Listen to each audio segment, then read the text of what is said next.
Fellow Ghanaians, ladies and gentlemen, wake up. It's Monday morning. You've got a million things to do, and so do we here on the AM show on Joy News. We'll start by serving you the AM news, and then we'll follow it up with a news review. Now, this morning, Professor Titus Bayo, the former General Secretary of Ghana Medical Association and NDC parliamentary candidate for Lambuisi, Nanaya Achepem Jantwa, also former General Secretary of the CPP, as well as George Sapong, a member of the NPP communications team, will be joining us to review the newspapers. Muftan Abila will then serve you AM Sports, and then we get into our big stories. Of course, the race to the Jubilee House has officially begun, and indeed, Ghana is at the crossroads. This morning, our conversation revolved around the former President Mahama's call on Ghanaians to rally around the NDC, as he argues the need to reset the nation, reset democracy, reset the economy and attitude. We will discuss the major highlights in the manifesto launch over the weekend, as the former president described the nation as bleeding and promising Ghanaians a new dawn of opportunities, not just for a few, but for all. On the other side, the vice president and presidential candidate, Dr. Mahmoud Bawumia, is also dismissing the reset mantra of former President John Dramani Mahama, declaring his will to upgrade the nation rather than a reset, as held at his maiden media encounter yesterday on his vision and policies, as well as answer questions on a wide range of issues posed to him by journalists. So, to reset or to upgrade? We'll probe the matters arising of these two major activities of the two major political parties over the weekend, as well as other conversations coming your way. So later, you also get to have your say as we will open the phone lines for you to share your thoughts with us. So for now, you can also share your thoughts across all social media platforms at Joy News on TV. This is the AM show. My name is Sweetie Abochi, and of course, I usually do this with Benjamin Akapo, but he's taking a break, so he'll join us later. Stay with us. Let's start with the AM news now.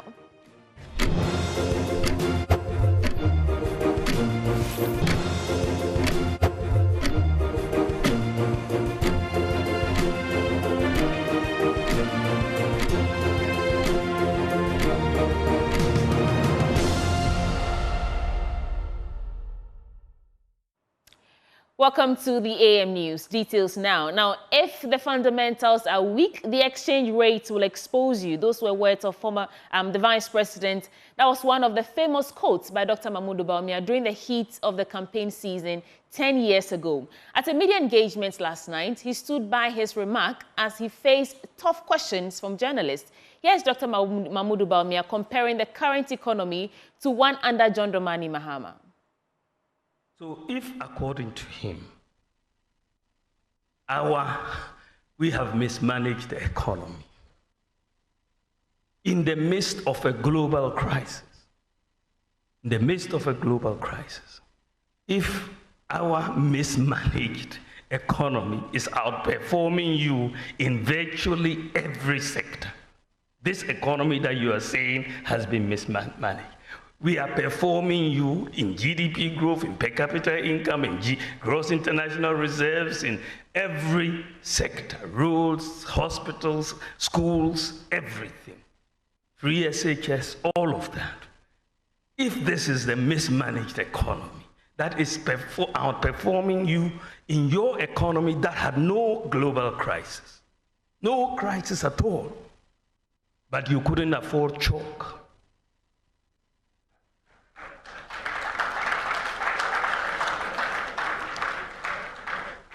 You couldn't afford chalk, but there was no crisis.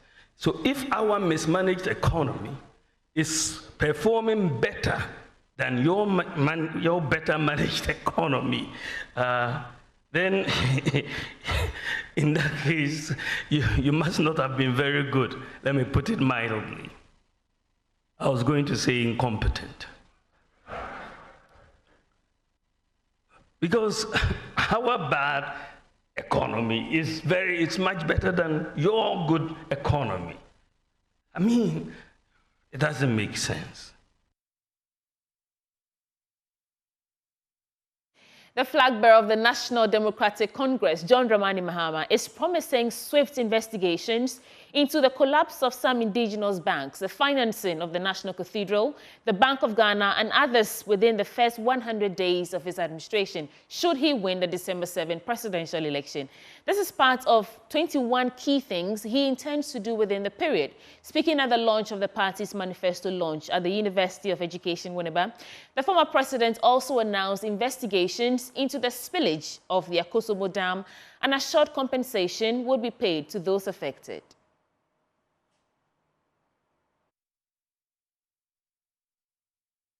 Through our 120-day social contract, the things we'll do in the first 120 days after we leave Independence Square on 7th January 2025. And then after that, I'll call our General Secretary and our Chairman and Nana Jane to join me up here so that we launch the manifesto. So, one, we'll put in place a robust code of conduct and standards for all government officials in line with the principles of ethical leadership, modesty, humility, integrity, and accountability.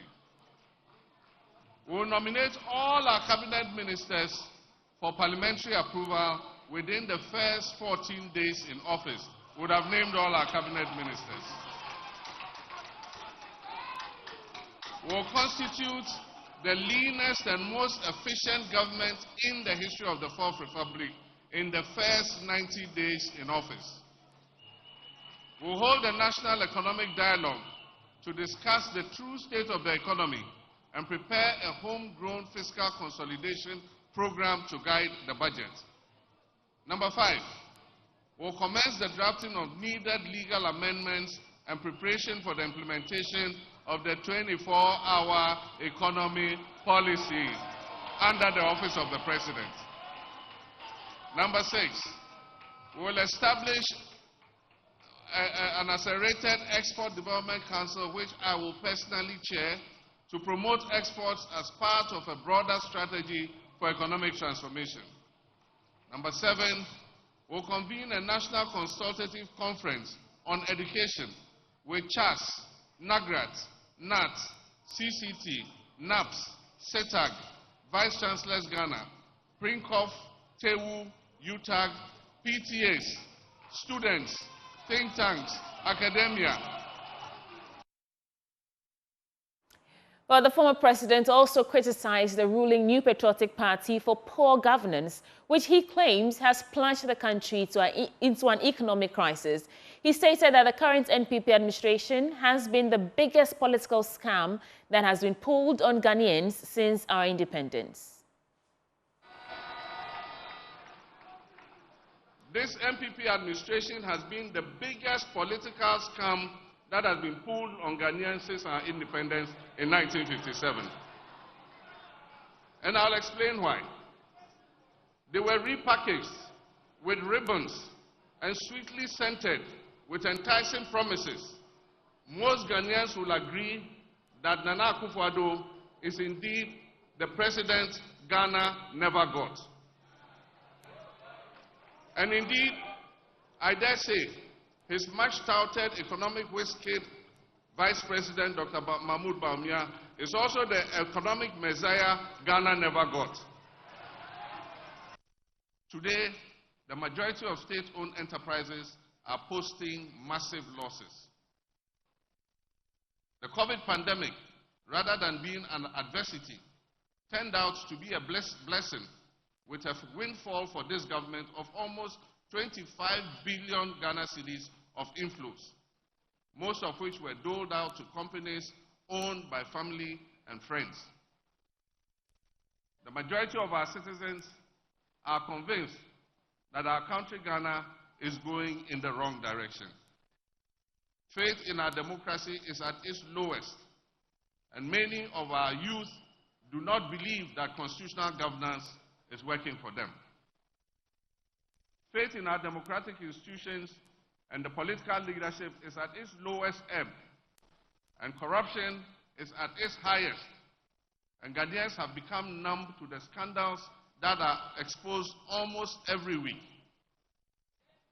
And when you have a president who says he does not understand the hullabaloo that is being made about the sale of snitch hotels to a minister in his own government, then clearly he is on a completely different wavelength from the rest of us in this country. My brothers and sisters, this is a president who just doesn't get it. Many domestic and foreign investors have adopted a wait-and-see attitude. Many of them I have met have told me that they are waiting for a signal from the Ghanaian people. In other stories, the Greater Accra Resilient and Integrated Project, hailed as the country's salvation from flooding, remains largely unfulfilled due to severe financial constraints. As the Works and Housing Ministry struggles to get projects completed, some residents in flood-prone areas like Adabraka Sahara are taking matters into their own hands to protect their families. Mamiesi Nyamiche Thompson has more in our latest series of Floods of Trauma.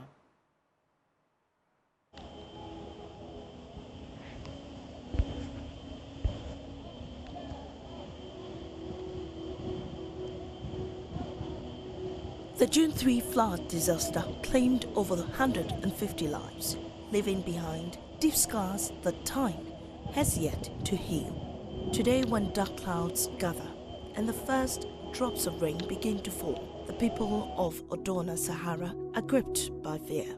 They remember all too well the devastation that followed the rains 9 years ago. When the rain started, I was in the house.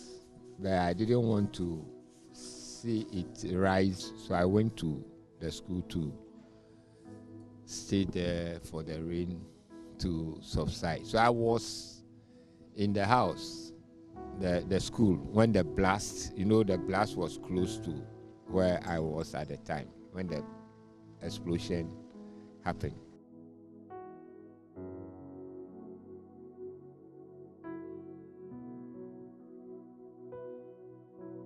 65-year-old Theophilus Teiko, a retired teacher, narrowly escaped death that night. He took shelter at his school before the floods took over. After agonizing hours of wait, he returned to a home wrecked beyond recognition. The compound, we were in the upstairs when the flood, the compound was already flooded. If you want to come to the roadside, you have to pass through the waters. But they said maybe there could be an electrical something in the water, so we all went back. So I didn't come out from the school, but now the water was still rising. When I came home in the morning from the school compound, the level to enter the house was on my chest. And people who were here were saying that, okay, you could at the time see the level, it was above the window lantern level. The mark was there. But when I got here to enter the compound, the water was on my chest level. It was a tragedy that exposed the vulnerabilities of our infrastructure. Homes were destroyed, families torn apart, and lives lost. Yet, promised solutions have yet to fully materialize. Government pledged to undertake some flood mitigation measures to prevent future disasters under the Greater Accra Resilient and Integrated Development Project, GARID. In all, it will take government $6 billion to permanently resolve the canker. However, consistent flow of funding is a major hurdle. And the Hydro Fund is supposed to help us mop up some more resources to complement what government gives us every year. I think the National Flood Control Program itself has only done 3 rounds, 2018, 2020, and 2023. And it's very, very limited. If you take the Greater Accra region, for example, for all the drainage works, the concrete drainage works that need to be done, only 2% of it has been done. 2%. And so that tells you that we don't have enough well-structured channels to get water out every time there is rainfall. That's Mamie Senior Mitchell Thompson on our latest episode of Floods of Trauma. And we'll bring you the full package in the course of the program, so you want to stay for that. In other stories, Lands and Forestry Committee Chairman of Parliament, Mr. Francis Menu Adabo, has assured that the Boundary Commission Act will soon be passed by Parliament to enhance the safeguarding of Ghana's boundaries. He gave this assurance at the annual conference of land surveyors held in the Eastern Regional Capital, Koforidua. Maxwell Kudeko has more in the following report. The Boundaries Commission Act is crucial for safeguarding the country's borders and preventing dispute with neighboring countries. He says Parliament has gone very far with the drafting process and assured that the law will be passed before this Parliament is dissolved. He urged land surveyors to leverage on geospatial artificial intelligence for real-time data analysis and monitoring, enhancing precision in land surveying. And I promise you that before I leave Parliament on the 6th of January 2025, the Boundary Commission Act will also be passed. Hands-on experience with Joe AI tools and techniques is becoming essential for aspiring professionals. But the benefit of these modern surveying innovations go far beyond just data collection and analysis. By leveraging powerful algorithms and deep learning models, Joe AI can also assist with decision-making, change detection, and predictive analytics. President of the Ghana Institute of Surveyors, Dr. Anthony Akon-Adjei, highlighted that the convergence of artificial intelligence and geospatial technology holds the potential to unlock unprecedented insight, drive innovation, and address some of these most pressing global challenges.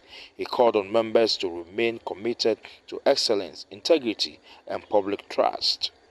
We stand at a threshold of a new era where potentials of geospatial artificial intelligence and other technologies promise to revolutionize the way we collect, analyze, and utilize data, enabling us to deliver more accurate, efficient, and sustainable solutions. It is essential that geospatial artificial intelligence is developed and used responsibly in the land surveying, prioritizing ethical consideration to address issues like accountability, transparency, and bias. Theme for the conference was on revolutionizing land surveying, unleashing the power of geospatial artificial intelligence and modern techniques. Maxwell Kudeka report for Joy News. Upper West Regional Minister Stephen Yakubu has stated that poverty, economic marginalization, and inadequate social services are among a series of developmental challenges faced by the Upper West region, which are responsible for the weakened social fiber of the region. He added that the aforementioned factors have collectively contributed to diminishing social cohesion, making the region vulnerable to emerging security threats such as violent extremism. He said although this threat is less prevalent as compared to other regions, it is nonetheless a growing concern which needs to be addressed proactively. Stephen Yakubu made the statement in a speech read on his behalf at the training workshop in Wa. A training program organized by the Upper West Regional Coordinating Council with support from the United Nations Population Fund, UNFPA, on gender and youth safeguarding procedures is aimed at equipping security agencies with the necessary tools and knowledge to safeguard the most vulnerable members of the society, particularly women and the youth. Upper West Regional Minister Stephen Yakubu, in a speech read on his behalf by the Chief Director at the Upper West Regional Coordinating Council, Peter M. Mala, noted that the Upper West region faces significant development challenges that have weakened the social fiber of our society. These challenges include poverty, economic marginalization, and inadequate social services. These factors have collectively contributed to diminished social cohesion, making our region particularly vulnerable to emerging security threats, such as violent extremism. Although this threat is currently less prevalent here compared to other regions, it is nonetheless a growing concern that we must address proactively. The proactive measures we take today will determine the security and stability of our region in the future. He revealed that the UNFPA, with funding from the United Nations Peacebuilding Fund, has initiated a 2-year project aimed at empowering local governance, facilitating inclusive dialogues, and enhancing resilience in the region. The project will be implemented in 6 communities in the Wa West and Sisala West districts, with Ponet North serving as a key civil society organization partner. It is a moral imperative because it aligns with our shared values of justice, equality, and human dignity. It is a practical necessity because it directly impacts the safety and security of our communities, particularly the most vulnerable members. By enhancing the capacity of our security agencies to respond effectively to gender-based violence, sexual exploitation, and other forms of insecurity, we are not only protecting the most vulnerable members of our society, but also contributing to the overall stability and resilience of our communities.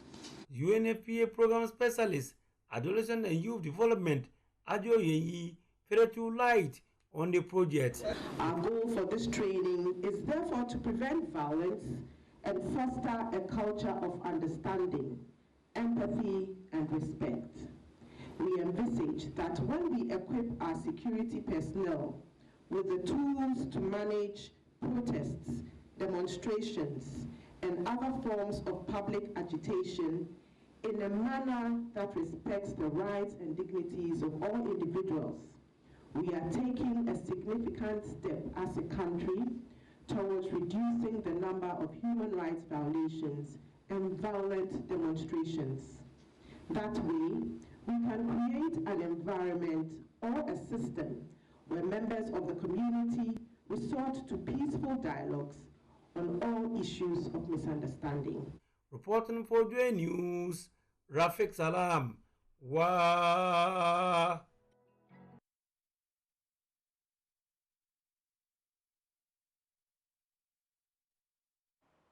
For our first business story, government will, from this week, launch the much talked about Eurobond debt exchange program. The Finance Ministry is seeking to restructure some $13 billion. There's more in this report. Joy Business understands that the draft prospectus was finalized last week, paving the way for the offer to be launched by government.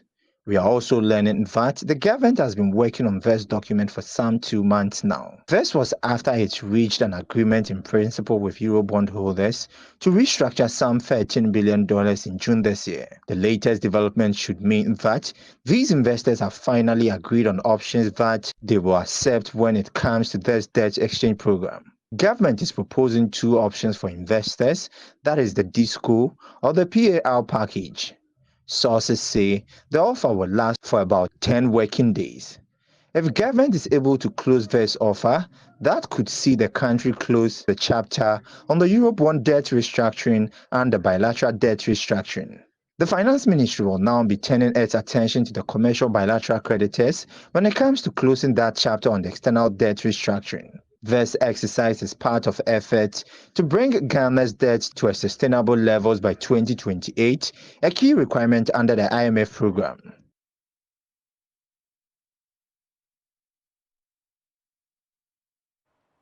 President of ACI Ghana Financial Markets Association, Lawrence Osilaja Boapong, says his outfit is in the final stages of drafting a money market code.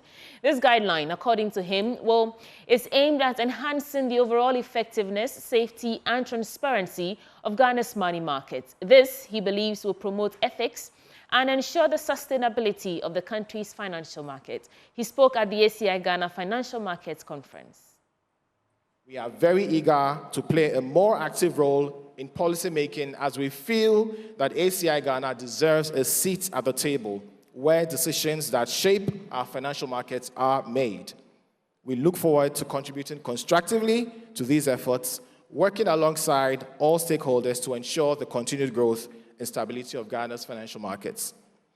In line with our commitment to advancing the financial markets, I am pleased to share snippets of our recent proposals, including the establishment of the Ghana Overnight Index Average, which will serve as a benchmark for overnight borrowing.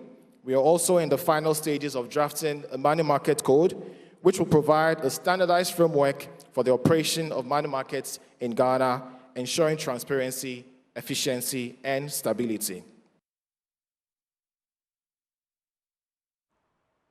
Currency markets update comes up now.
And that ends the AM News Bulletin on the AM show right here on Joy News. Stay with us because coming up next is the News Review segment. Professor Titus Bayu, the former General Secretary of GMA and NDC parliamentary candidates for Lambwisi, Nanaya Achepim Jantwa, former General Secretary of the CPP, as well as George Sapong, a member of the NPP communications team, are joining us for the newspaper review segment. We'll be right back.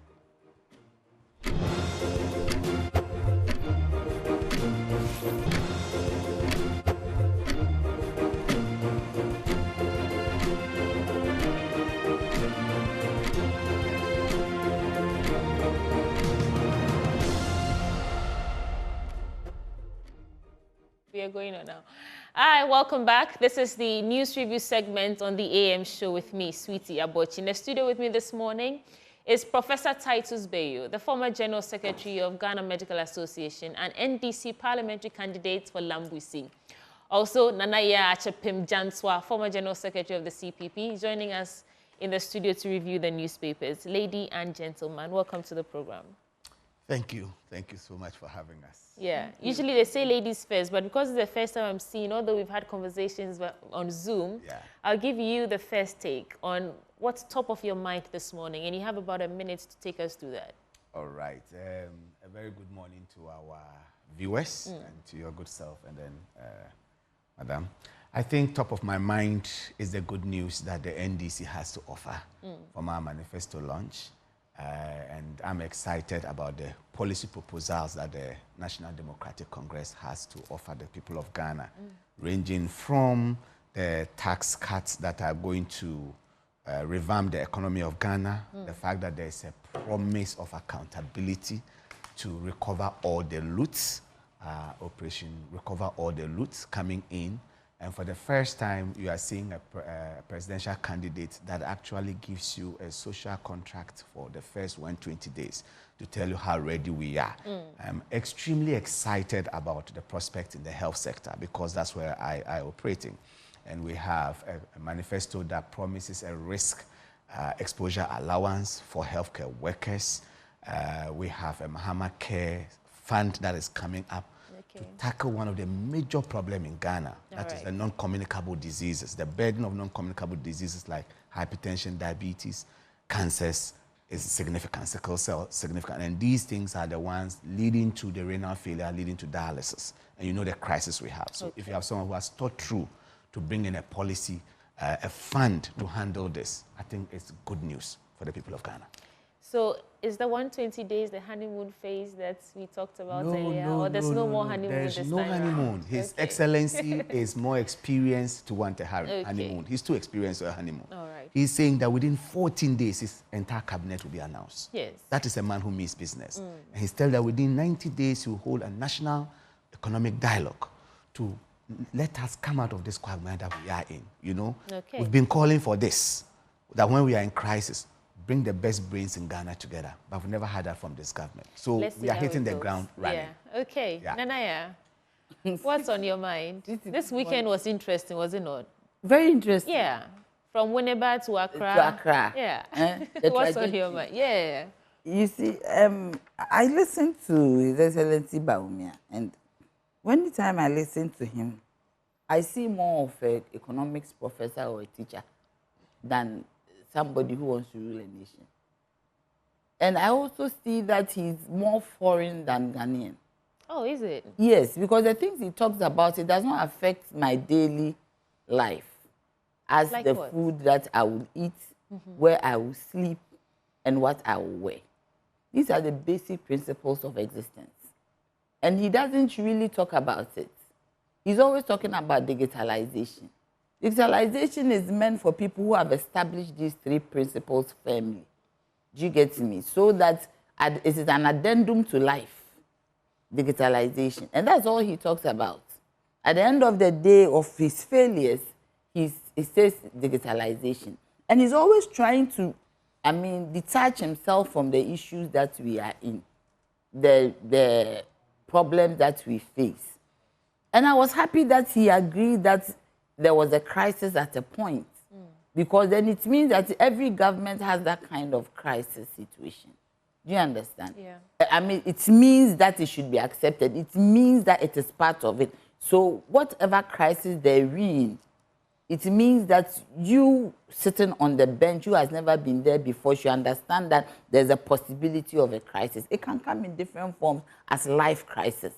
But then you have to acknowledge it. Because yesterday when I heard him say that, yes, he agrees that Ghana was going to be like Sri Lanka at a point. And I said, you know this. But when it comes to some other person, you castigate the person. Number two, you see me, that's why I always have issues with the NDC. This thing about honeymoon. This honeymoon. Oh, they say no longer honeymoon. Never requested for honeymoon. Please, I beg. Okay, finish your trail of thoughts. Okay. This issue about honeymoon was very specific. There's specificity to it. He was referring to the trade unions, not generality of the work that he was coming to do. We have to have that. People are saying it with the mantra and this and honeymoon. No, it was specific to the TUC. Right. That when I come, please give me time to reset the economy, so that I can meet your needs. That is what it is. All right. And we keep saying it. Oh, he said, the TUC, give me time when it comes to your salaries, a month or two, because every time by January you have to look at salaries. He said, let me work and reset the economy for 1 or 2 months. Do you understand? So I guess those 120 days, that's within those days he's going to work reset, and then he can address the needs of the TUC. About 4 months. Okay. So it was to the TUC specifically. All right. And it had to do with salaries, emoluments, and all that. He is a former general secretary. And that is what he was talking. His Excellency John Dramani Mahama was talking about. And everybody said, oh, he wants, no, he said TUC. All right, thanks for that clarification. Let's get into the newspapers quickly. Okay.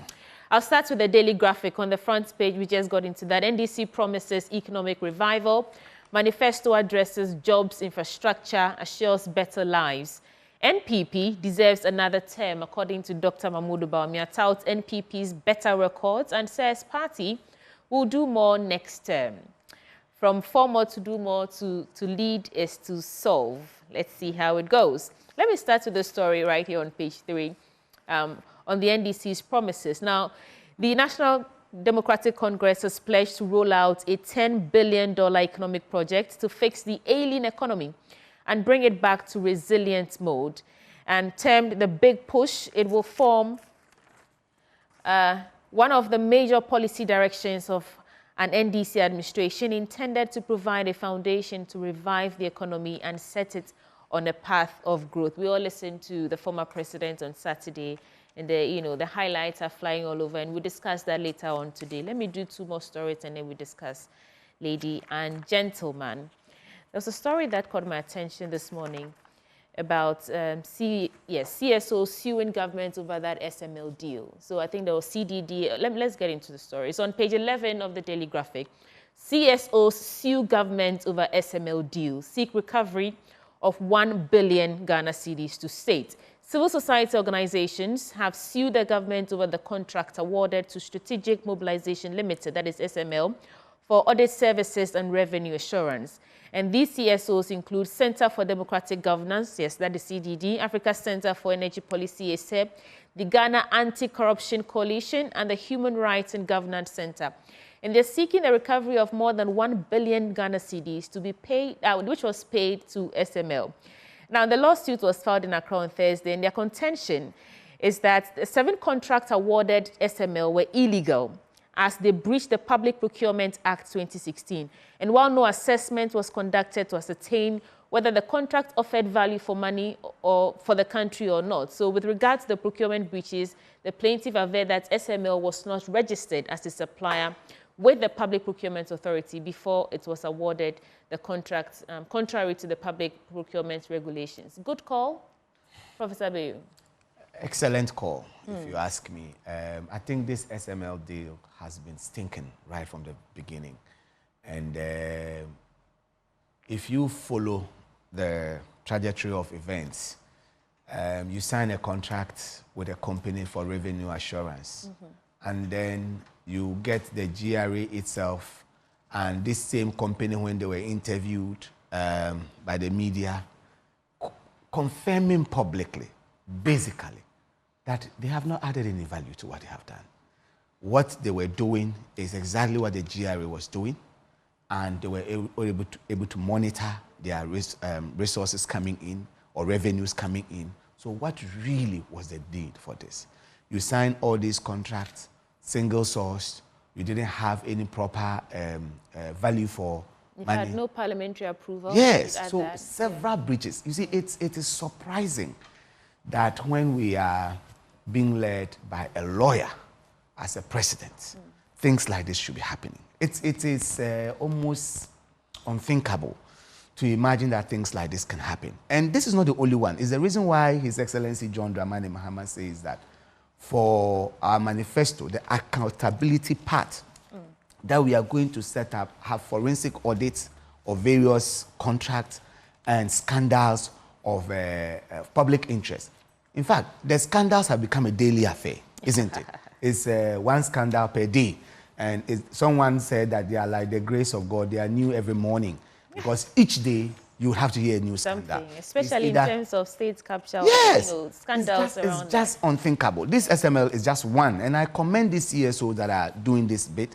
But there is a firm promise and assurance by our leadership, His Excellency John Dramani Mahama and Professor Jenan Opoku-Agyeman, that when the NDC comes into power, the Ghanaians should note and hold us to it that will investigate every single one of these. Okay. And the loot that will recruit may be sufficient to support a lot of our initiatives that we are bringing in. You have a $60-something million National Cathedral scandal that is there, the most expensive pit in the world. Somebody has come that is going to raise funds for us. The normal procedure is that the person raises the money and is paid a percentage. In our case, we pay in advance. And in fact, some of the scandals, they are a sin to humanity. The one on ambulance. As a medical person, when I hear it, I can't think far. That you are paying over 34 million Ghanaian cedis or $1 million for ambulance repairs. Yeah. Not to purchase new ambulance. Not to purchase new ambulance. And the company didn't even have registration at the time they were giving some of the initial contract. Okay. The company didn't have staff to carry out these repairs. My constituency ambulance was out for a very long time. It couldn't work. I had to buy tires for the ambulance in my constituency. Right. Meanwhile, there was a $30-something million contract to someone. How do you reconcile? So it's a good call. It's an These excellent CSOs call. should lead the charge, and hopefully they can help us recoup that. They can do their best on this one. This is only one, but we are telling you, if you look at the fact that they are coming on daily basis, they are numerous. So we need special courts, we need forensic audit, we need a special purpose vehicle to tackle these things. And the last is that this same government and its surrogates can never hold themselves accountable. And that's why you've never heard Baumia mention anything about these scandals. So no Ghanaian should make that mistake of retaining any form of NPP from 2025. Thank you. Thank you. Nanaya, good call. CSO suing the government over this SML deal. And they want to get back over 1 billion Ghana cedis. How many days into the next election? That's the day they are doing this. You have only 3 months to go. You've been embroiled in scandals all these years. 7 years, almost 8 years. None of these, sometimes I wonder whether they are in town. But better late than never. And this is coming on the back of the report from... It is 3 months for these people to go. You get 3 months. The reports from KPMG only came in July, wasn't it? And we are in what? This is August. August, well, we are in September. It's about 1 week to September. Right. The court is even on recess. So when is it going to start? You think this should have been done earlier? It's not only but this they were waiting on the facts, the recommendations, and the results of the investigation. No, but you didn't need any investigation to know what was going on. For me, there are other institutions that were supposed to do the work of CML. And there was some repetitive actions going on. And nobody said a word. All these CSOs who are CDD, which is a very renowned, known CSO, had credibility. And all the others, why are they picking only SML? There is the cathedral, which is breeding mosquitoes, creating little demons to give us malaria. There is the ambulance scandal. There is this thing about that man, is it Maritime Authority or the man? Right. Yes, I mean, yes. Public procurement. Public procurement. The boss himself. The boss himself also had issues. There are so many of them.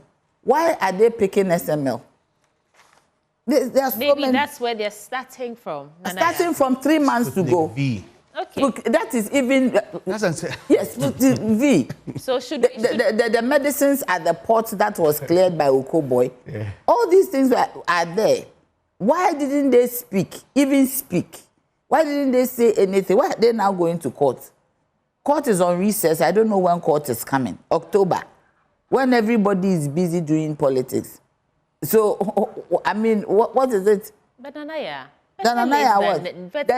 you see, that I thought we would be commending them for taking this big step. Is it a big step? What big step is it? Well, because they are supposed to be the watchdogs.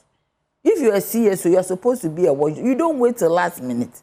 What is better late than that? You see, that phrase, we should take it out of our lexicon because it is for losers. What is better late than never? Okay. There's nothing like better late than never, my dear. Because they should have taken the lead long ago. And I was always asking myself, where are these CSOs? When these things happen in this country, we have allowed this government to do whatever they like till today. And we don't hold them accountable for anything that they do. Okay. Do you get I get your point. Yeah, so I mean, it is too late. There's nothing like better late, and you are taking it to the court. All this time. You see how Kenya hated us?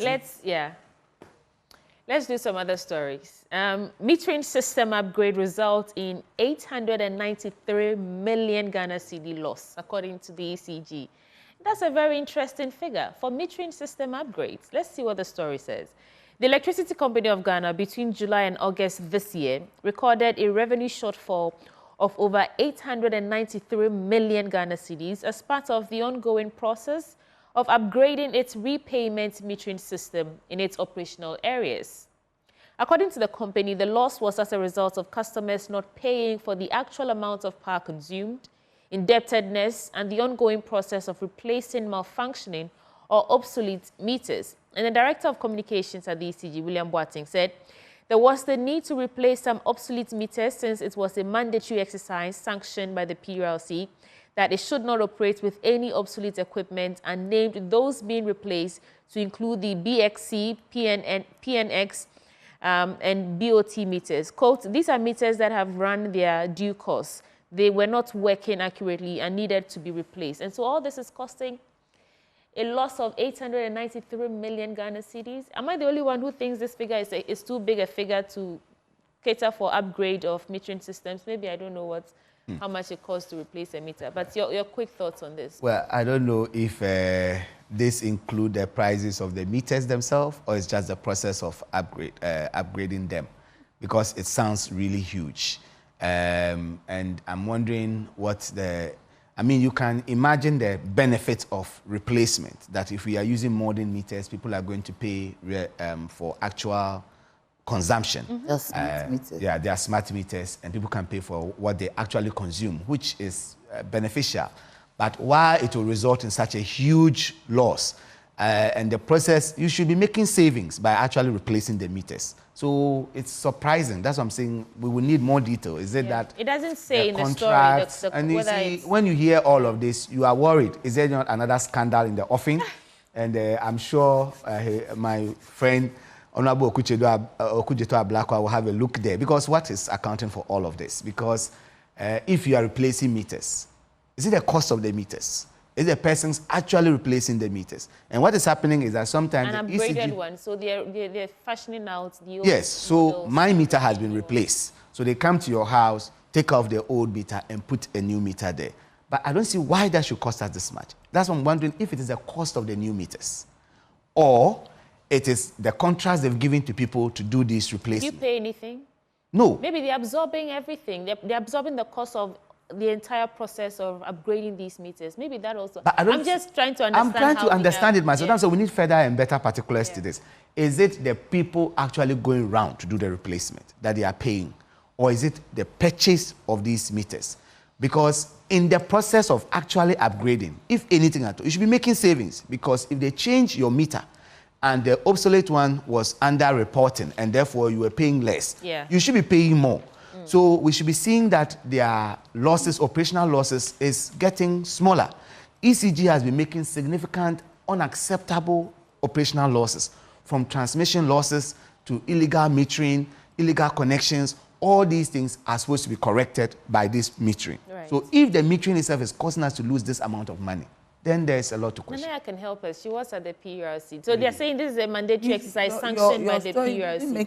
I mean, it's not clear. Right. So they're saying that the Electricity Company of Ghana is saying between July and August this year, they've recorded a revenue shortfall of over 893 million Ghana cedis, right?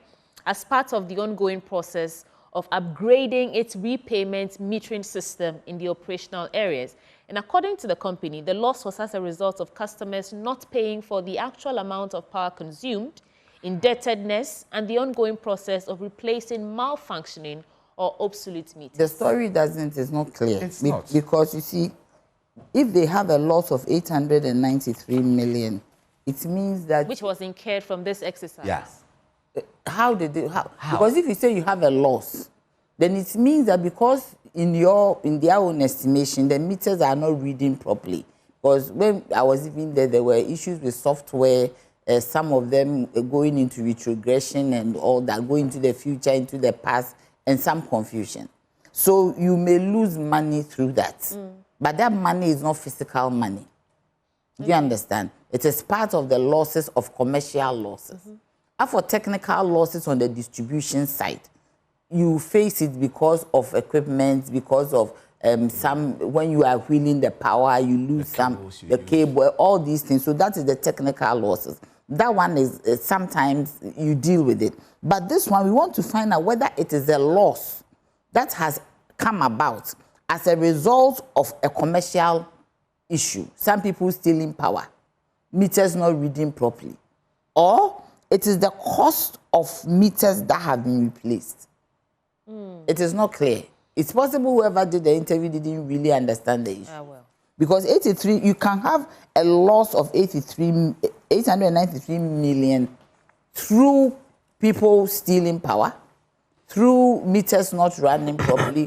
So I mean, the faulty meters will probably fall in that category, because if your meter is faulty, it's probably not recording the amount of power you're consuming. Yes. And so they need to replace That's that and then cut those. But when they replace, they should actually now be getting revenue. No, because is this the money that is used to buy for the process, or it is a loss that they have recognized as a result? We'll probe yes, because it doesn't. So when you were reading, I even wanted to ask you, it didn't sit well. Okay. Yeah. So now GTA has launched the December in Ghana event again, and 64 events endorsed.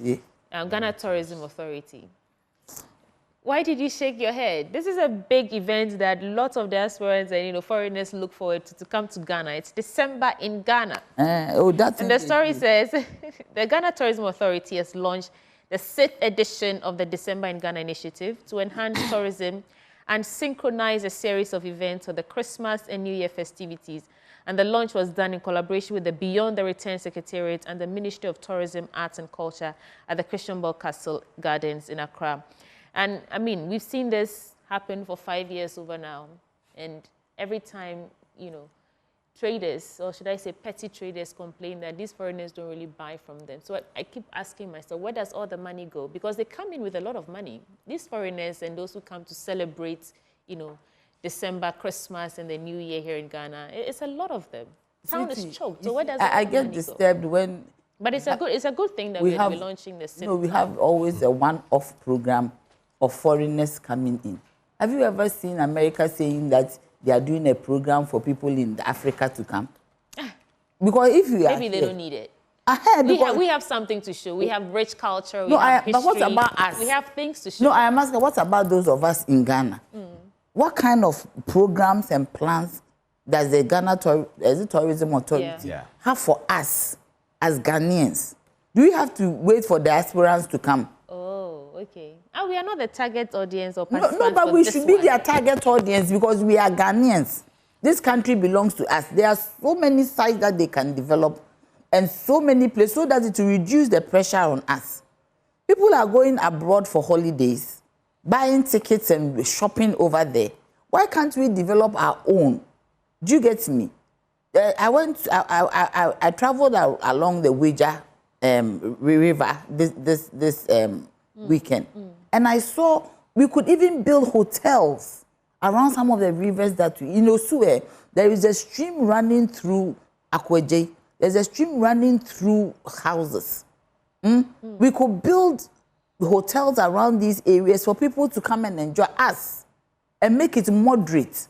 That weekend you pick your family and you travel and you go to places. Do you get me? Yeah. We have the monkey sanctuary. It is there. When these people come, you know why they are not buying from them? Because they come to chill. They come and do paluta and they are gone. They go to the clubs. They don't actually buy things. Do you understand? Even if they buy it from the high-end shops. Yes. They don't buy it from the petty trader. So I don't see why we are always putting our hopes in foreigners. People overall, I think the overall intent is to promote tourism. To promote tourism with people from outside. So when they are gone, desirable destination. Please, with 11 months, when they are gone, what do they do? The Ghana Tourism Authority. And that's where I want to come in. What do they do? 11 months. What do they do? The Ghana Tourism Authority must move away from a Christmas tourism. But look, it is not them. It is the president who is in charge. Yeah, so all of that. Somebody went to stand on his this thing exactly in the Flagstaff house and sang. So Big Bill, whatever is. Can you imagine how we denigrate our Flagstaff house? Can you do that in the White House? So my point is that having our entire tourism activities just centered on Christmas is underutilization. Christmas and New Year. It's underutilization of our tourism potential. I invite the Ghana Tourism Authority and all persons interested in the tourism and culture arts industry to sign on to our Black Star experience, which we are promising.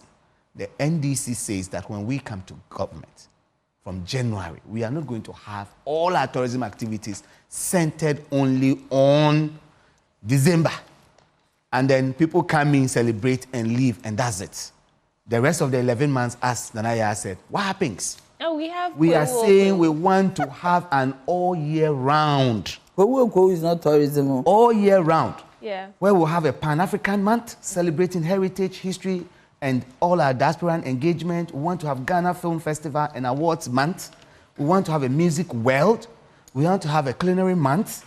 Architecture, design, art, craft. Right. These are the things we want to create. So we are inviting them to come, anybody interested in the creative sector. Tourism has a huge potential, and we are not tapping into local tourism. As she just stated, I am a travel enthusiast. I travel a lot locally to see. I've been to almost all our tourist centers in this country, just to see places. And I've seen a lot of untapped potential.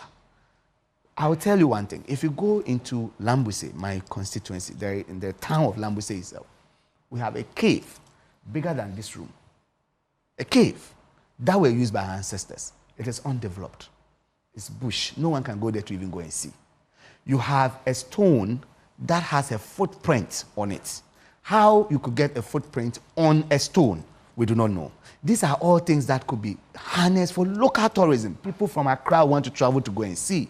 People from up north want to travel to come to the beach, to the lakeside.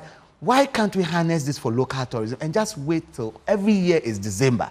So I am telling them, well, they've done this for 4 years and you can't keep doing the same thing and expect different results. So you're both basically saying that this tourism potential, revenue generation potential from the tourism industry is underutilized. Completely undertapped.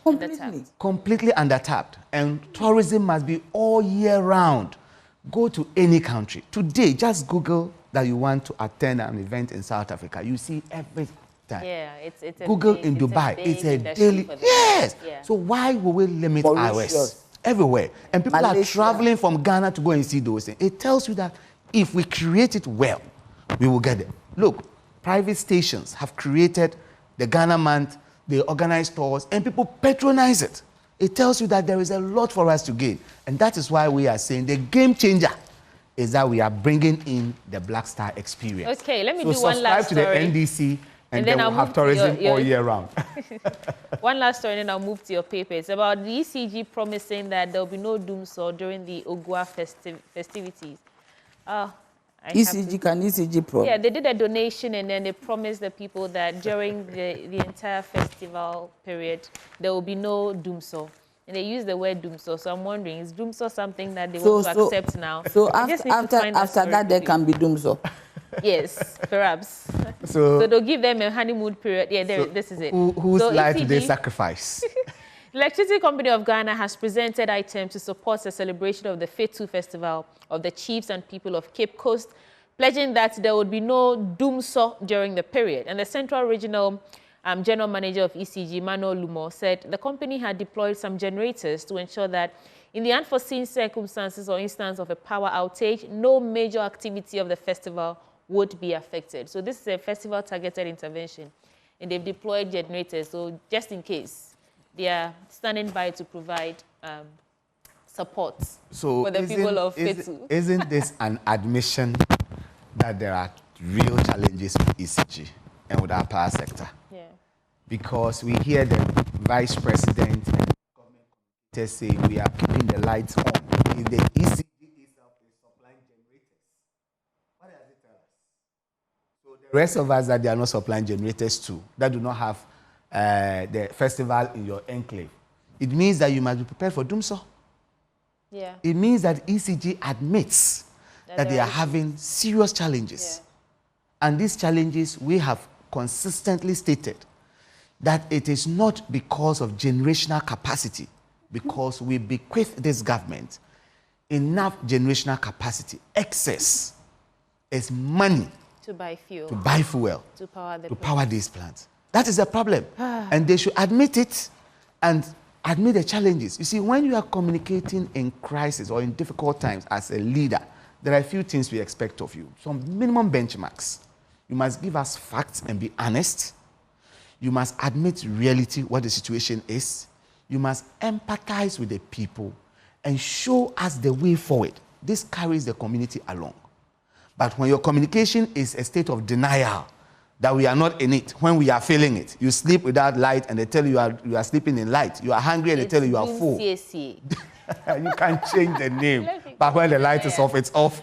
So after the festivities, these people, they are not assured of uninterrupted power supply anymore. When you said ECG said there will be no doom, so ECG hasn't got the power to say there is no doom. But I got some relief when you said they have deployed some generators. Yes. Because it doesn't depend on ECG when there is doom. So if there is no money to buy fuel, and Gridco hasn't got enough power to go around to transmit, and the IPPs and VRA, they don't have the power. And when they start rationing, you cannot say that there will be no doom. So, but in the event of a doomsday, they have provided some generators. So why is it that when the other people, us, why don't they do same for us? But because it is a festival, it is good because it is a festival that has to go on. And if they are promising that, then it is good. But the point is clarify, it's not ECG general. This is ECG for that region. Yes, but ECG, the central region cannot do anything without maybe they are just trying to. No, you can't do that. You have there should be recourse to the national office, the head office. Right. So where did they get the generators from? They don't have the capacity and the money to do that. Okay. They have to get some collaboration from the head office. Okay. And you see, this is a signal, and I know the person who is the manager there, he's very truthful. Okay. It's a signal just trying to say that we are not out of the woods yet, and that the possibility of a doomsday is there. And you see, when you are in your house, you don't know whether the next area is off. So now we don't know how they do it. You might not see the effect as it is, but I believe from what they are saying that there's some form of power curtailment going on in some manner, or there's a possibility of us going through that process again. But truthfully, I haven't had experienced power. Yes, for some time, yeah. Have they found money to Of course, I think they have. Yeah, they found some money to buy the fuel. But why won't they find money? When you have done haircuts, you have debt restructuring, people are struggling, you are not paying your debts, you have money. I don't think they have paid the IPPs. Even the IPPs, they have challenged. They found money to buy fuel. They went into some arrangement with the IPPs, but they've not been able to pay them fully, and they are still protesting. Some are whatever means it is, I hope it's sustainable. But also, we have to also remember that we have a lot of hydro now, because the Akosombo is not down. Yeah. And they are also about to spill again. So they can, the last time I found, I think they are doing about 60% from hydro. And that is a lot. So with a hydro at the level that it is, certainly we would have some stable electricity, augmenting it with thermal. Okay. And we also have the BUI, even though BUI is not a picking plant, it's not an offload plant. Yeah. Sorry, base load plant. Right. It is a peaking plant. So if we 400 megawatts, they even deploy 200 megawatts at the peak period. It's augmenting Akosombo and Pong. Okay. We will get some stable power. And when they do some... See how it goes. Yeah. But let me get into your various papers. I'll start with the papers, they are not interesting. Let me start with the new finder. You can tell us the stories on the front page and then pick one that's interesting for you. And it says that AGI adheres back new GSA law, and then NEIP supports young entrepreneurs, 50 million royalties paid to creative artists, and I think, as she said, I didn't find any of these very interesting to me. Oh, that the only one, that GSA, that's Ghana Shippers Authority. No, there was a new law passed. But it's a tax. But my pick. Okay, your pick. My pick is that NDC promises economic stabilization and job creation. And I think that is, for me, what I found interesting in this paper. And why do I say so? Economic stabilization, we have made solid proposals on how we are going to stabilize this economy. First of all, scrapping these all obnoxious taxes. We have accepted that we need all Ghanaians on board to sit, so there will be an economic dialogue. We have talked about our job creation initiative. One of them is a 24-hour economy. That's a master stroke, because you're going to have one job, 3 shifts, 3 people running it, which means that we are going to have increased employment opportunities.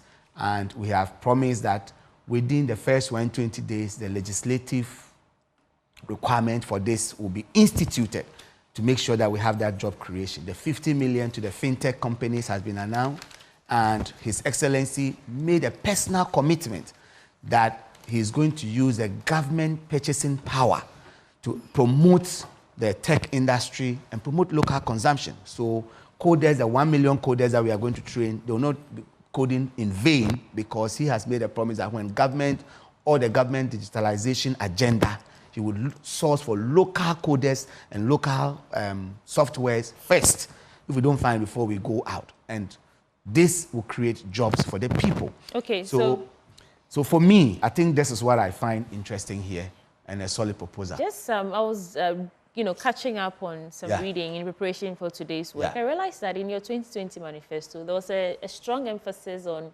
infrastructure agenda, the big push. And then 2024, there's been a shift or a pivot towards creating a 24-hour economy. Is this shift based on your assessment of what we need as Ghanaians, or are you selling us on what you think will help you win the elections? No. Briefly, and then we can go to Nanaya. The big push is still in our 2024 manifesto, and very firmly. This is why from infrastructure to sector-focused policies to turn the economy around. Yeah, so the big push is still there, and it's going to serve the same purpose that we had wanted it to serve. And the reason why this 24-hour economy is the game changer, as admitted by the TUC, admitted by several independent bodies, is that the biggest threat facing Ghana today is an unemployment of about 14.7%. Okay, we've run out of time, so I'll come back to you to wrap up. I'll come back to you. Nanaya, let's quickly run through your paper and then I'll take your thoughts.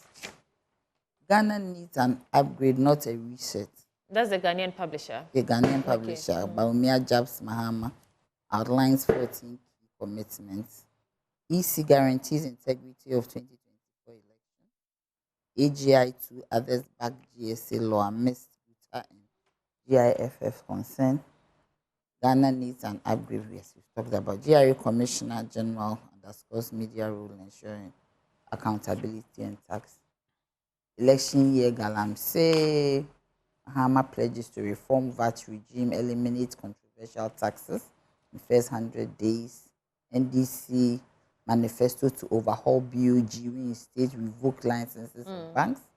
AGI, we've talked about that. Poor working conditions, driving high attrition rate among nurses, etc., etc. Then I have an advert, vote Baumia for president. Okay. But I think that's the story of GSIs. Guta saying they have some concerns about the law because they were not consulted enough. I was looking forward to that, but time is gone, and so we do have to go. Okay. Thank you so much for joining us for the news review. Nanaya Chepem. I'll give you the final word. I'll give you the final word. If I haven't spoken, why should you give him the final? I'll give you 30 seconds each. He has spoken. Okay, so Nanaya. Let me take my 30 seconds before it's taken away from me. Yes. All I just want to say is that if you are in the former Brong Ahafo region, the Bono East or Ahafo regions, the good news that we have for the people in that enclave is that the NDC is promising to establish a medical school in that enclave. And data, solid data has shown us that wherever medical schools go, there's an increased distribution of doctors in that area, quality of care increases, and this will reduce the cost of several people having to travel out of this country, qualified people to seek medical education. And as a medical educator who sit on the interview board and see people qualified, but we cannot take them because of limited space, I think this is excellent news for the middle belt of this country. Thank you. Okay. Nanaya, you have the final word. No, my dear, this is very important too. EC guarantees integrity of 2024 elections. And they are telling us that a man was found with a BVD in someone. I wish we had time to get into this. No, I'm this, serious. I mean, what are your thoughts on that? No, but this is dangerous. And now they are telling us that that machine cannot be used because it's not configured. That's what the EC said. No, but how is this? Have you seen the letter from the armed forces? Did you read that letter? That if there is any chaos, they will step in. Yeah. If there is any uncertainty, if the armed forces tell you they are stepping in, do we know what it means? You see, why is this government want to destroy this nation? Because seriously, by all means, they want to come to power. Ever since we've been in this country, have you ever seen a BVD machine with an outsider? Because BVD machines are not sold on the market at Makola. It is not on the... Yes, it is not on the shelves in any shop. Right. No, I mean, seriously... No, I get you. This is very serious. And we are your election headquarters. We'll probe and bring you details and seriously? updates on this issue. And we have to deal with it, not just probe. No, we will. We will. Joining us for News Review this morning was Nanaya Achapem Jantwa, former General Secretary of the CPP, as well as Professor Titus Bayu, and he's also former General Secretary of GMA and NDC parliamentary candidate for Lambuisi. Thank you so much for joining us. Ushering us into AM Sports coming up shortly. Stay.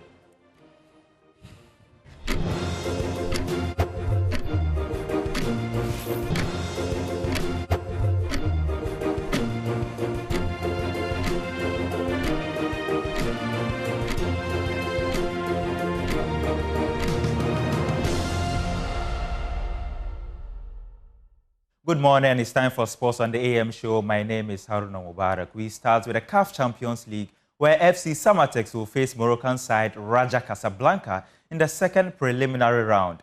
This follows their 1-0 win against Victoria United of Cameroon at Accra Sports Stadium on Sunday. The result means the Ghanaian champions advance with a 2-0 aggregate scoreline. Let's check out the highlights.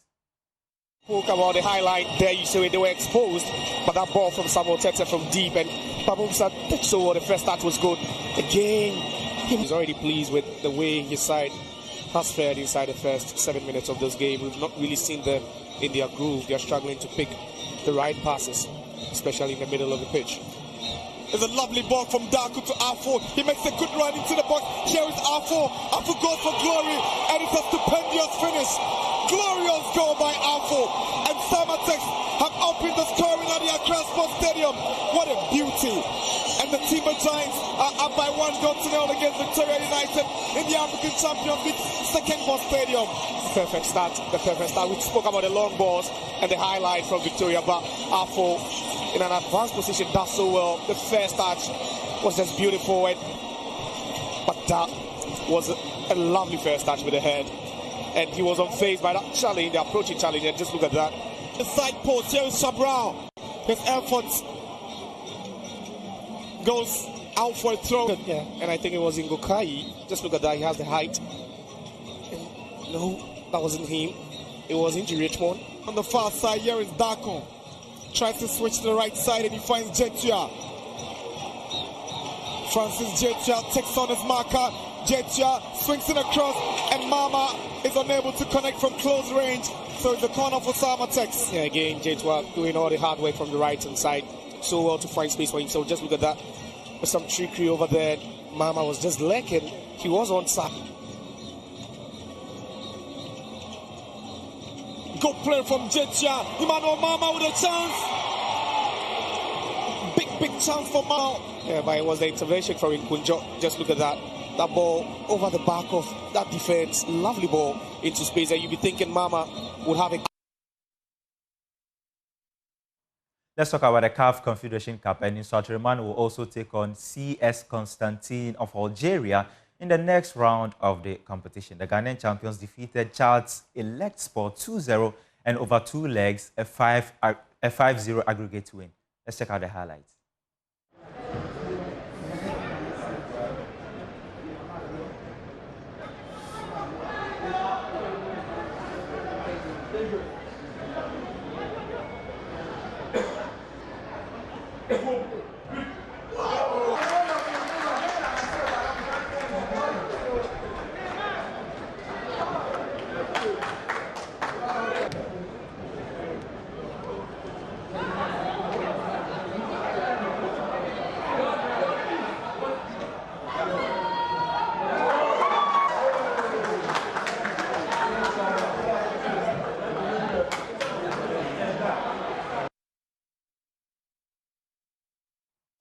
You're watching the AM show, and let's get into our biggest story for the day. Former President John Dramani Mahama calls on Ghanaians to rally around the NDC as he argues the need to reset the nation, reset democracy, reset economy and attitude. We are going to discuss the major highlights in the manifesto launch over the weekend as the former president described the nation as bleeding, and he's promising Ghanaians a new dawn of opportunities, not just for a few, but for all.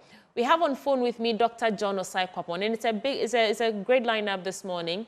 On Zoom with me is Dr. John Osai Kwapon. Doc, good morning, and thank you for joining the conversation. Good morning to you too. Great. So before we get into the actual nitty-gritty of our conversation, let's take a listen on what happened over the weekend from the camp of the NDC. And then we'll be back. We will hold a national economic dialogue to draw up a 4-year fiscal consolidation plan. We would rationalize taxes, abolishing, among others, the obnoxious e-levy,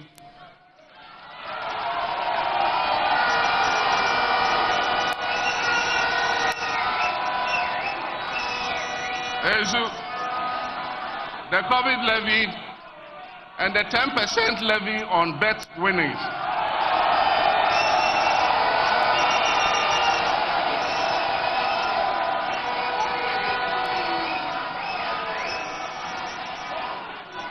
We will review import duties and levies on vehicles and equipment meant for industrial and agricultural purposes. Ladies and gentlemen, we will rationalize port fees and charges and implement emergency measures to stabilize the cedi and the macroeconomic environment.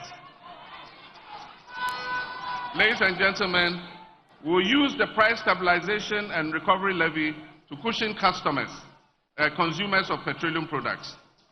We will investigate the NPP's opaque gold for oil deal.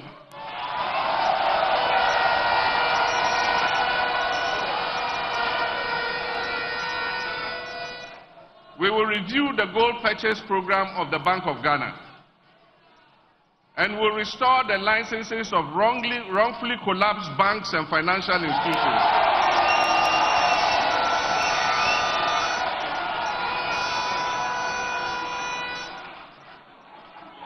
We will increase indigenous participation in the banking and financial sector, and we will free the statutory funds, the GET Fund, NHIL, Road Fund, to be able to achieve their mandated objectives. Promoting good governance and combating corruption remarkably reduced the size of government to 60 ministers. No more than 60 ministers. And so there will be other things for other people to do. We all can be ministers. I know when I say 60 ministers, I say, I know there are people aiming to become ministers, but we all can be ministers. So we would choose 60 ministers, but others would have other assignments that they can do. Address the benefit disparities between Article 71 holders. I've said this already. We have 2 public servants, Article 71, and then the others who are under the fair wages. And so we want to bridge the disparity between them so that all of us come under an independent emoluments committee, and our salaries and emoluments are determined from the smallest watchman to the president. We will determine our salaries and wages. A ruthless war against corruption. Operation Recover All the Loot, oral. Is to prohibit political appointees and politically exposed persons, not only political appointees and politically exposed persons, and all 7 public officials from purchasing state assets. So it's not only me who cannot buy a state asset, my wife Lodina cannot buy a state asset, my son Sharaf or Shahid or Farida cannot buy a state asset because they are politically exposed persons.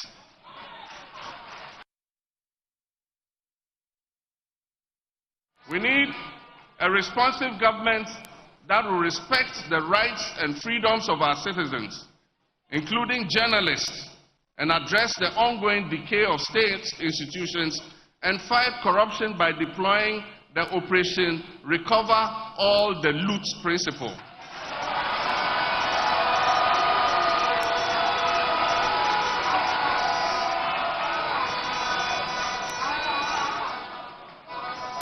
Operation Recover All the Loot strategy, and that is ORAL. Ladies and gentlemen, today we are presenting to you a manifesto that will help take back your future, take the future of Ghana back into the hands of the Ghanaian people. Cocoa production, which has been one of the mainstay of our economy, has plummeted, and for the first time in the history of our country, The Cocoa Board annual syndication, which was sought after by all international banks, today it has no takers. Nobody is willing to lend Cocoa Board any money.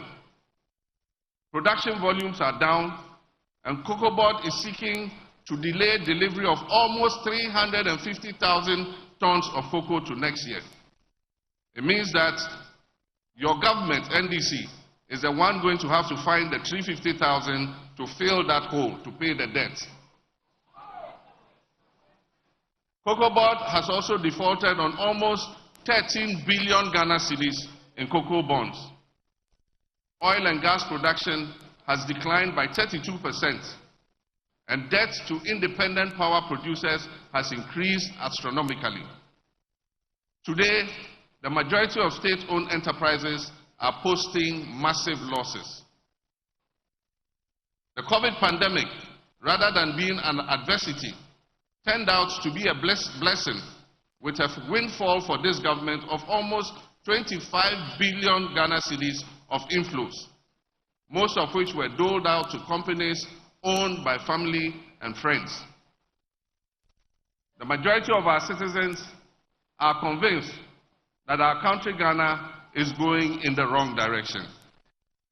Faith in our democracy is at its lowest, and many of our youth do not believe that constitutional governance is working for them. Faith in our democratic institutions and the political leadership is at its lowest ebb, and corruption is at its highest, and Ghanaians have become numb to the scandals that are exposed almost every week. And when you have a president who says he does not understand the hullabaloo that is being made about the sale of snitch hotels to a minister in his own government, then clearly he is on a completely different wavelength from the rest of us in this country. My brothers and sisters, this is a president who just doesn't get it. Many domestic and foreign investors have adopted a wait-and-see attitude. Many of them I have met have told me that they are waiting for a signal from the Ghanaian people, that the political and business environment is going to change for the better, that we are going to effect a change of course so that we can provide a reasonable environment for them to put in their investments.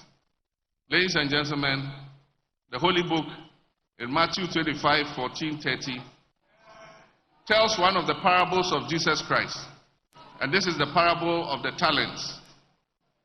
This parable teaches us to invest whatever is put in our care wisely for the benefit of our master.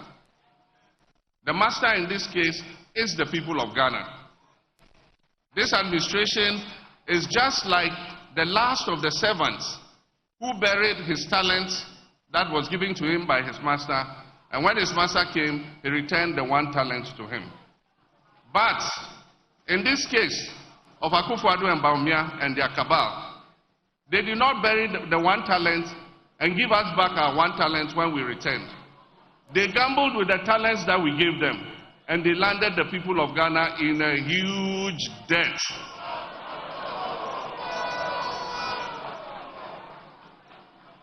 We cannot continue on this path. Lessons must be learned from the experience of these last almost 8 years. A vote for the MPP will be an expression of satisfaction with the impunity of the last 8 years. A vote for the MPP is a vote for a 3rd term for Nana Akufo-Addo.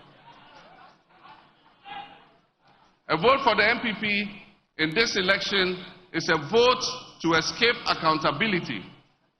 It is a vote to allow officials who have stolen and raped this country's resources to escape accountability and go laughing all the way to their bank accounts.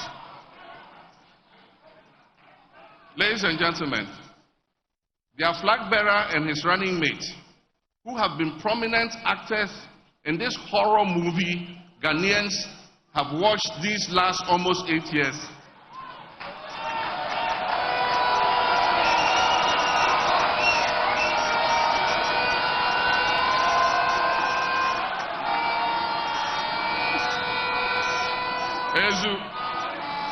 You know horror movies, don't you?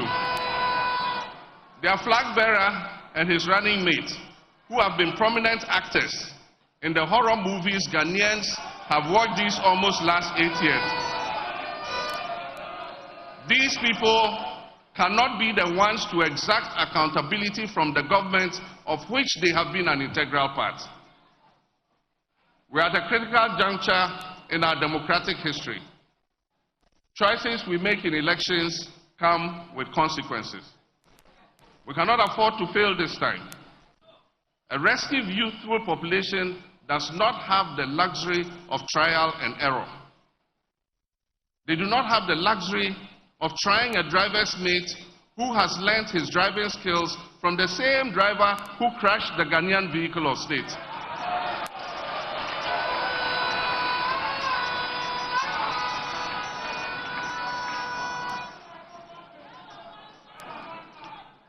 Our nation needs a reset. Our democracy needs a reset. Our economy needs a reset. Our governance needs a reset.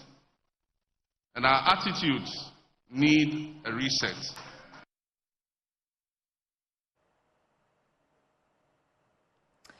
Interesting there. But Vice President and presidential candidate Dr. Mahmoud Bawumia dismisses the reset mantra of the former President John Dramani Mahama, and he's declaring his will to upgrade the nation rather than a reset, as held in his maiden media encounter yesterday on his vision and policies and some of the questions that were posed by journalists to him on a wide range of issues for him to answer. So the question is, to reset or to upgrade? At this point, as we speak, the competition is no longer about a former president and a sitting vice president. It's about the vision of these two individuals, all the political parties vying for the enviable position of president, and what their unique approach is and how it meets us at the point of our needs. Let's discuss this. First, I have with me Dr. John Osai Kwapon, a CDD fellow. Doc, I'm sure you listened to the former president over there and some of his punchlines on how Ghana does not have the luxury for, trial and error, and how we cannot trust the mate of a driver who crashed the vehicle. First of all, what did you make of the entire ceremony and the manifesto that was launched on Saturday? Good morning. Thank you very much. A very well-organized ceremony. You can feel the enthusiasm, excitement in the room. You can tell that the party is very united.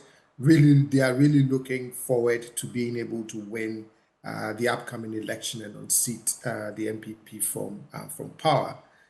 And so as part of that, if you look at the manifesto that they launched, it covers all sectors of the economy. They are proposing and putting forth policies and programs to address everything from education to health to agriculture, governance issues, all of that, which again is to be expected. That is what you want to see in an election year, where your political parties and candidates running for the highest office of the land, put out ideas for voters to consider. It's very interesting that their manifesto is framed as a reset agenda, and that, I believe, is informed by their own assessment of some of the pinch points that Ghanaians have faced over the last several years, right? So they are looking at some of the economic challenges. They are looking at some of the governance issues as captured in the various democracy and good governance indices. And in their mind, we have to reset. So that's how they are framing it, which is a very interesting framing for the election, which was also interesting to see Dr. Bawumia, sort of contrasting that to say, we don't need a research agenda. We actually need an upgrade. And it will be up to voters to figure out which of these election narratives they are ready to embrace. Please hold for me. Let me also bring in Dr. Kwame Asan-Asante, political scientist and head of European studies at the University of Ghana. Doc, let's start with your impressions. I mean, first, the mode of delivery. How will you assess the NDC's presentation of their manifesto? And do you think it resonated with the aspirations of the average Ghanaian voter? Good morning, Sweetie, and good morning to our viewers. And let me also extend greetings to my brother, Dr. John Osai Kwapon. Right. Yeah.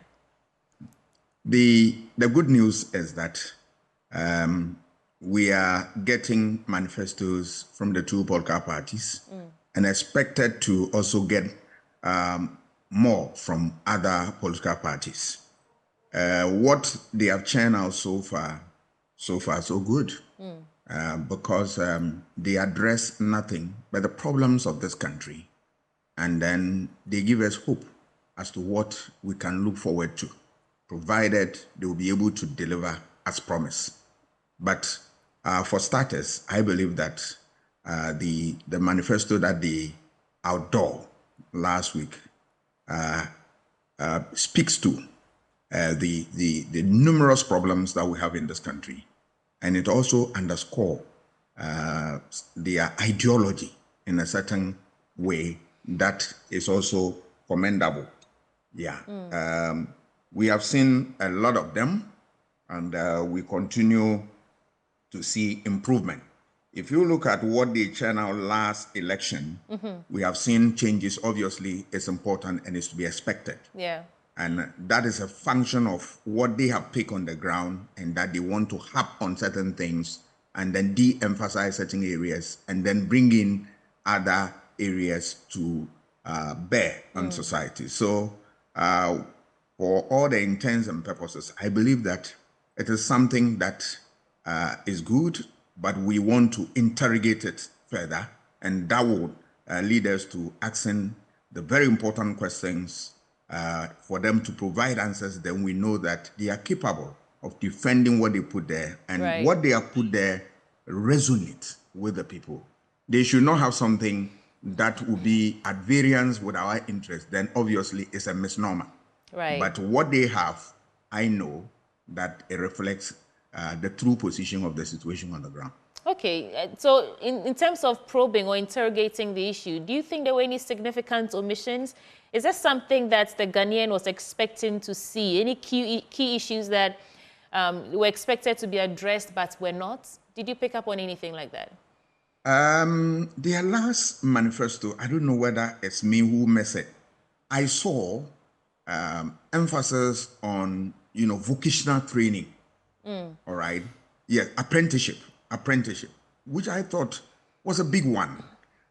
Because you see, if you see countries which are in the first world, apprenticeship and, vocational training, they talk about vocational training, but apprenticeship, their last manifesto was heavily driven in a certain way by that factor, apprenticeship. There are a lot of idle hands in this country that they are not lazy. Sometimes we get them wrong and say that, oh yeah, these are lazy chaps and all that. Except that they don't have employable skills. And you can only get that when you go through what? Apprenticeship. They don't have qualification and they don't have employable skills too. So you want to what? Yeah, academic qualification will be a problem, then give them what? Apprenticeship. Training. But Doc, I mean, as part of the 26 things he said he would do in his first 120 days, he also mentioned that he launched the following priority job creation programs in his first budget. That is the Jumera program and the National Apprenticeship program. So it was mentioned. Yeah. Then I got it wrong. They are right. Okay. So once they bring it back, it tells you that it's one of my fine areas, because I walk and I drive around and I see a lot of people without these skills, apprenticeship skills. Okay. They don't have employable skills. It is when you have employable skills that you can be employed. But if you look at having dealt with that problem, you realize that they covered every aspect of the economy, as my brother, Dr. Kwapon said. Right. And but the interesting thing, which I'm sure we'll come to that, is to look at the two manifestos, where they agree, where they converge, and where they are different. Right. So, but so far, these are my initial take on the whole document. Okay. Let me go to Dr. John Osai-Kwapon. Doc, now, over the years, Ghana has seen multiple public sector reform initiatives aimed at improving governance, right? We can talk about the public sector reform strategy, even the Office of the Special Prosecutor, the National Anti-Corruption Action Plan, and so on and so forth. Now, the NDC is proposing the establishment of a governance advisory council to ensure transparency and accountability in public administration. From your perspective, how effective do you think this council could be in strengthening Ghana's democratic institutions, especially in relation to similar efforts in the past? So I think sometimes what happens is that when you look at past reform efforts and you don't feel like it's really giving us the dividends that we need to improve, in this case, the governance architecture, then what happens is that you start thinking, perhaps we need something different. We need a different tool, right? And maybe the argument may be that that different tool is what would really get us the results. So I believe that becomes the basis for proposing this idea of having another governance setup and a governance advisory council. I mean, in principle, there is nothing wrong with trying another tool or another idea. But we also have all of these other, institutions, tools, things already in place. I come from the position of sometimes you need to retool what is already in place instead of trying to add a new tool to it, because then you ask yourself, what difference will that new tool make? In the case of Ghana, we always talk about the fact that when it comes to issues of corruption, we have enough we have enough laws on the books that should allow us to prosecute very successfully the issue of corruption. And so, again, in principle, I can see why the former president and his party is thinking something new, something different may help us get the dividends that we want out of our governance architecture.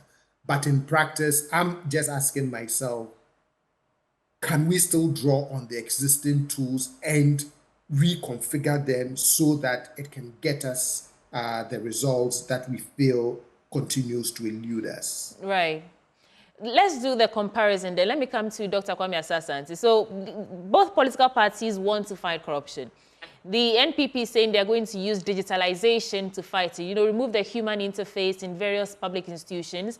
And the NDC is saying they want to establish this, what's it called? The Governance Advisory Council to ensure transparency. Which of these proposals has what we actually need to fight corruption? Dr. Kwame Asah-Asante.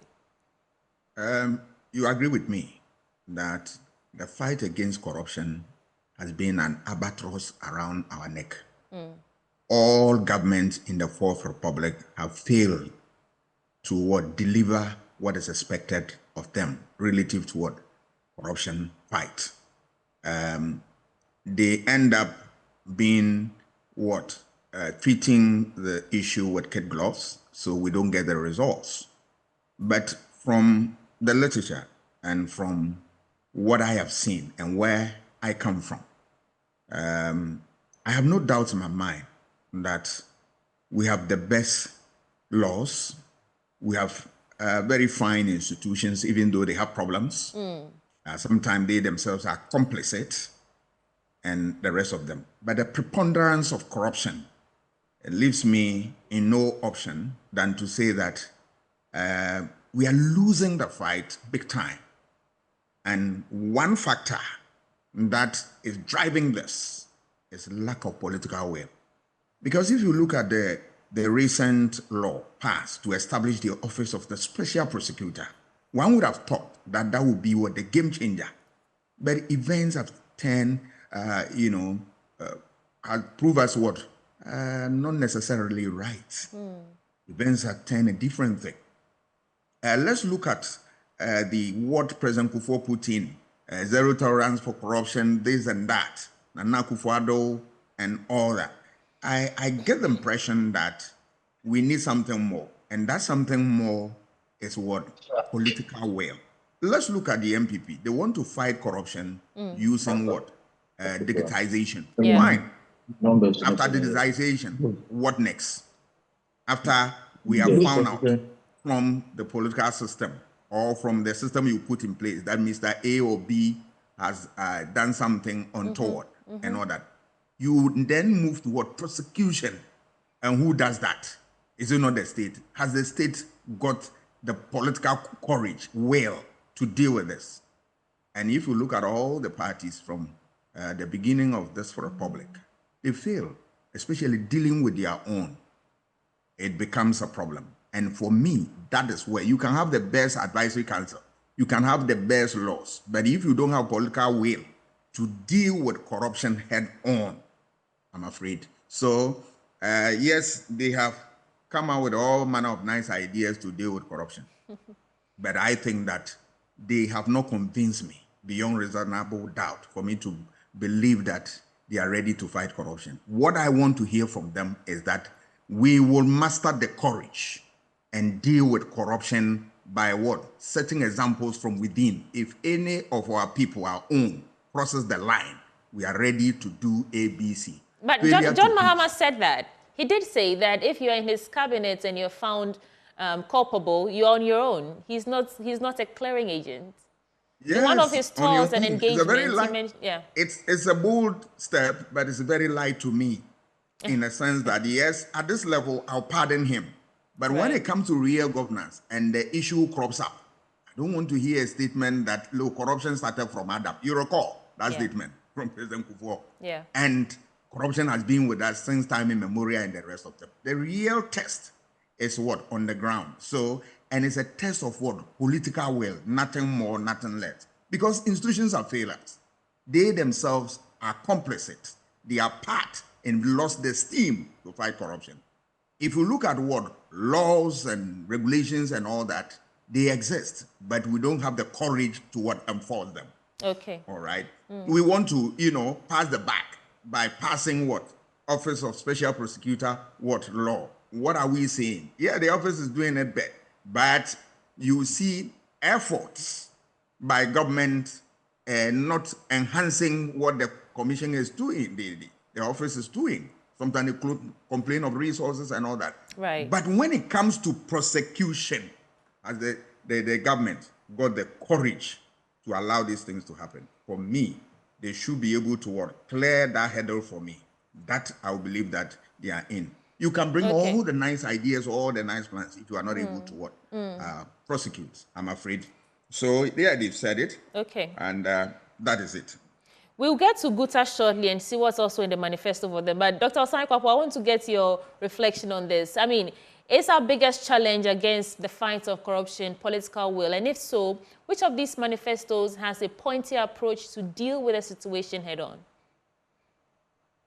Yes, I do agree. The political will is a major part to fight corruption, especially in regime accountability, right? If you look at the history of the Fourth Republic, it's easier for a party in government to try and hold those that they just unseated accountable for their acts whilst they were in government.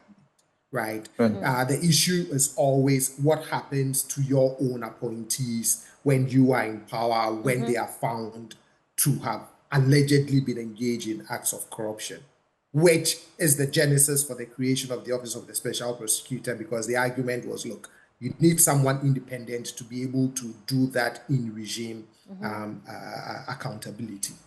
So, if you haven't said that, yes, I agree. The political will has to really be there to fight it, even within your own government. Now, if you look at the two manifestos from the two major political parties, trying to use digitalization as one of the keys, yes, that's important. Right. If you can remove the human element in public transactions, then you can reduce the opportunities for corruption. But the other, some of the ideas from the NDC, which is also looking at conflict of interest issues and things like that. I mean, it's all different ways of trying to get at the issue of corruption.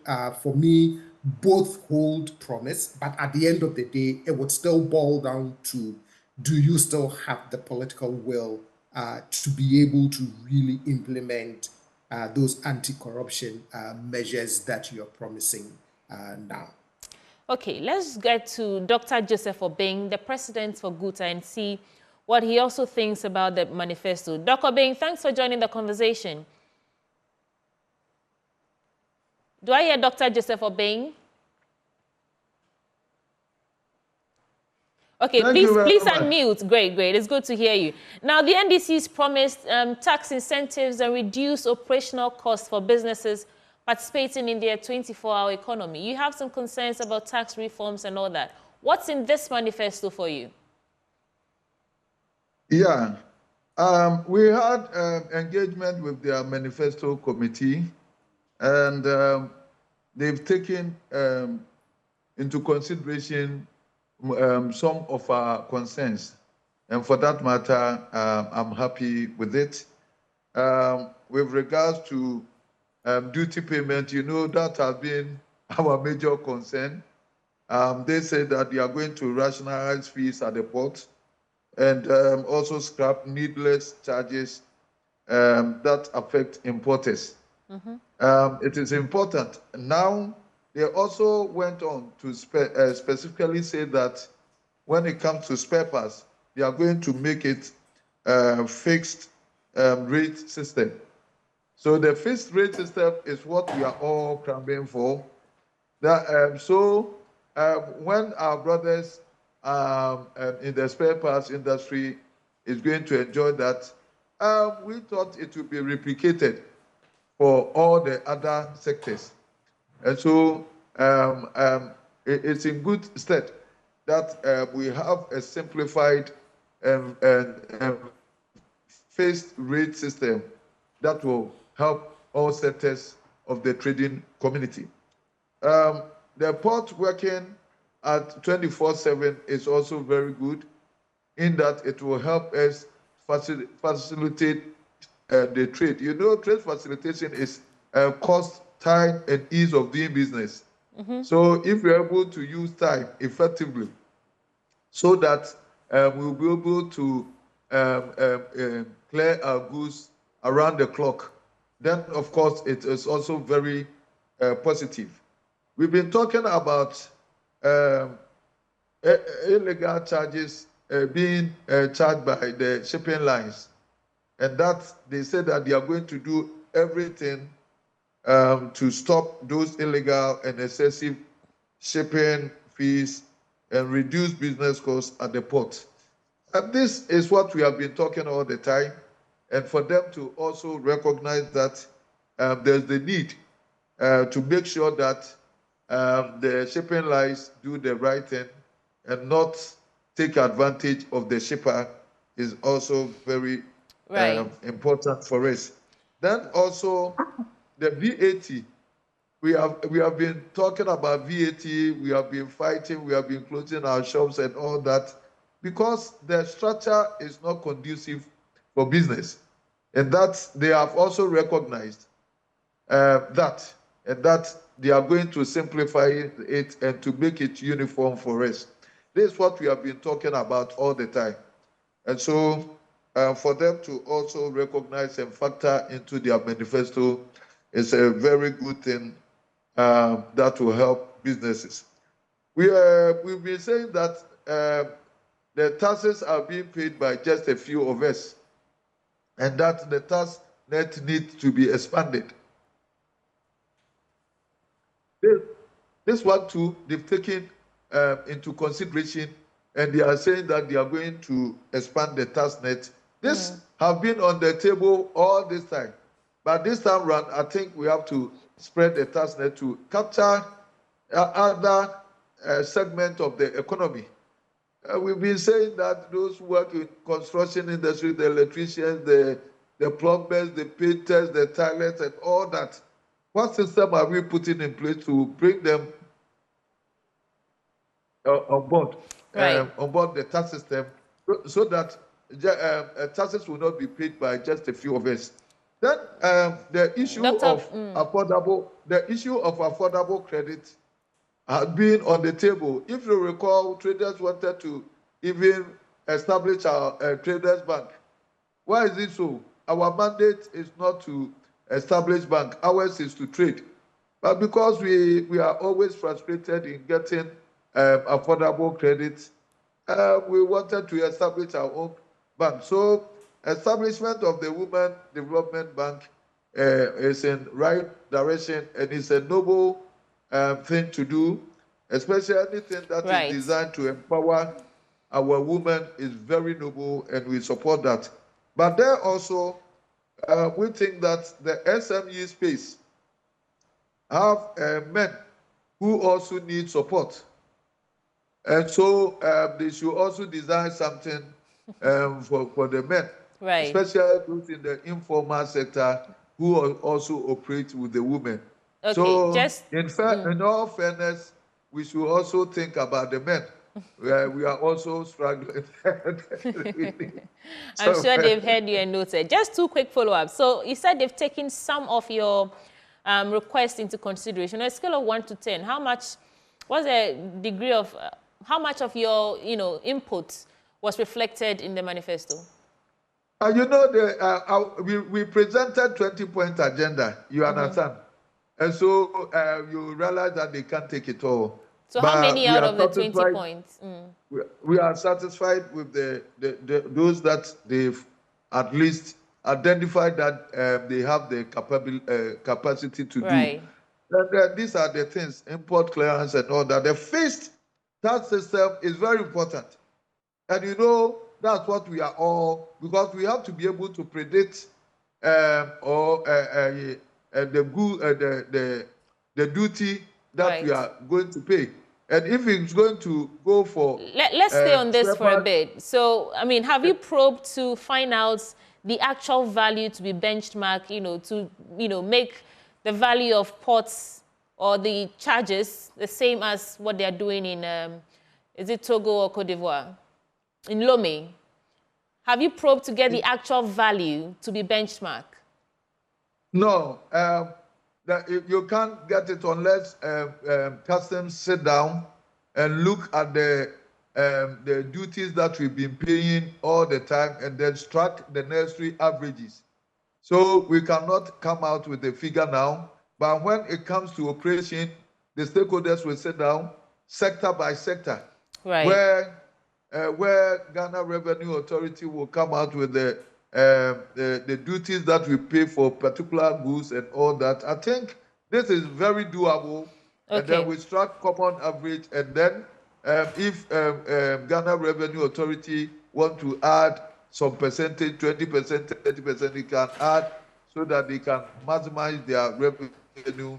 This is very doable, and we will pursue that. Dr. Albin, before I let you go, so now you've seen what's in it for you from the NPP manifesto. You've also seen what's in it for you from the NDC manifesto. I mean, NPP plans to implement wide-ranging tax reforms, including a flat rate tax for importers and the abolition of betting tax, etc. The NDC plans to review some taxes, focusing on progressive taxation to fund social programs. Which of these manifestos meet you at the point of your needs in terms of taxes and revenue generation and everything that is important to you at Guta? The most important thing is that they all recognize the fact that something drastically needs to be done. And that the duties, the charges, the taxes that we pay are very high. That's the most important thing. And so I'm not here to do comparison. Yeah. Thank you so much, Dr. Joseph Obeng. That's president of Guta. Let me come back to Dr. Kwame Asante. Doc, so comparing the NDC manifesto and the NPP's manifesto, particularly in terms of policy depth and feasibility, which would you say is superior? For that, I reserve that for the public to make that distinction. But what I can do is to look at the issue and go into it and bring certain things out for conversation. I'll look at the comparison from 3 or 4 perspectives: political, economic, social, and others. Let's look at political, all right? They talk about the good governance thing and MPP also talk about something in that regard.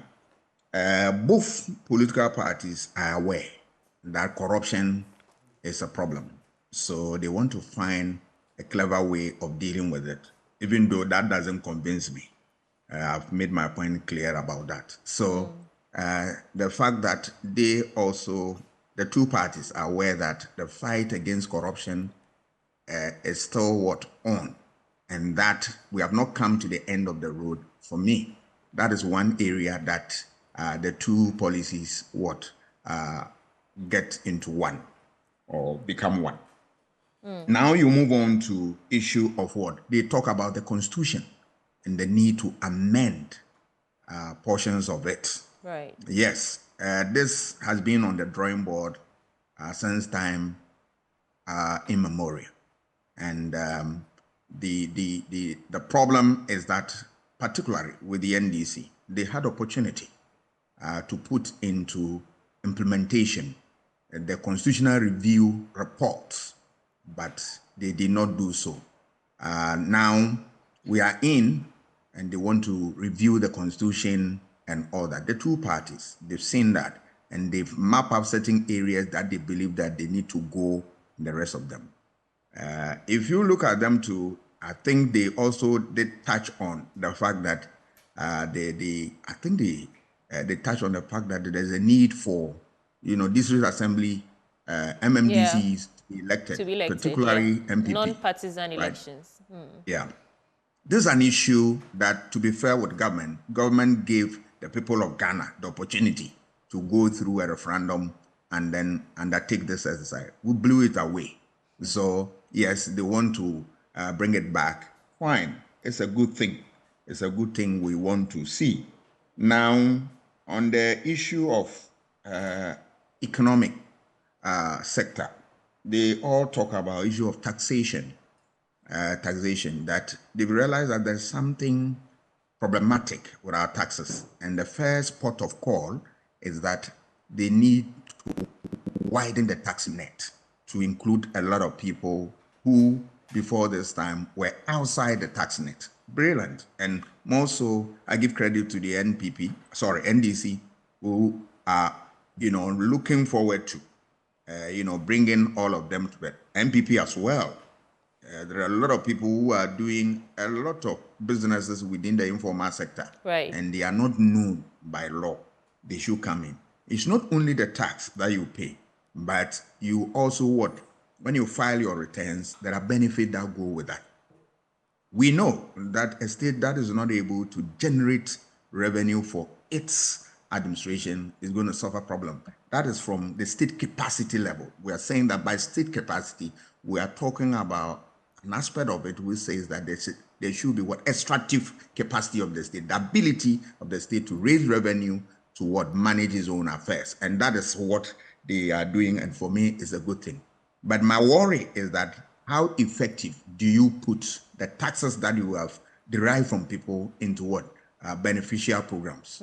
All right. Are you going ahead to deal with problems of cathedral that we don't need, which a lot of people force us into believing that we need a cathedral, and we sang about, millions of dollars there. The real issues are there, but we forget about. So taxation, right?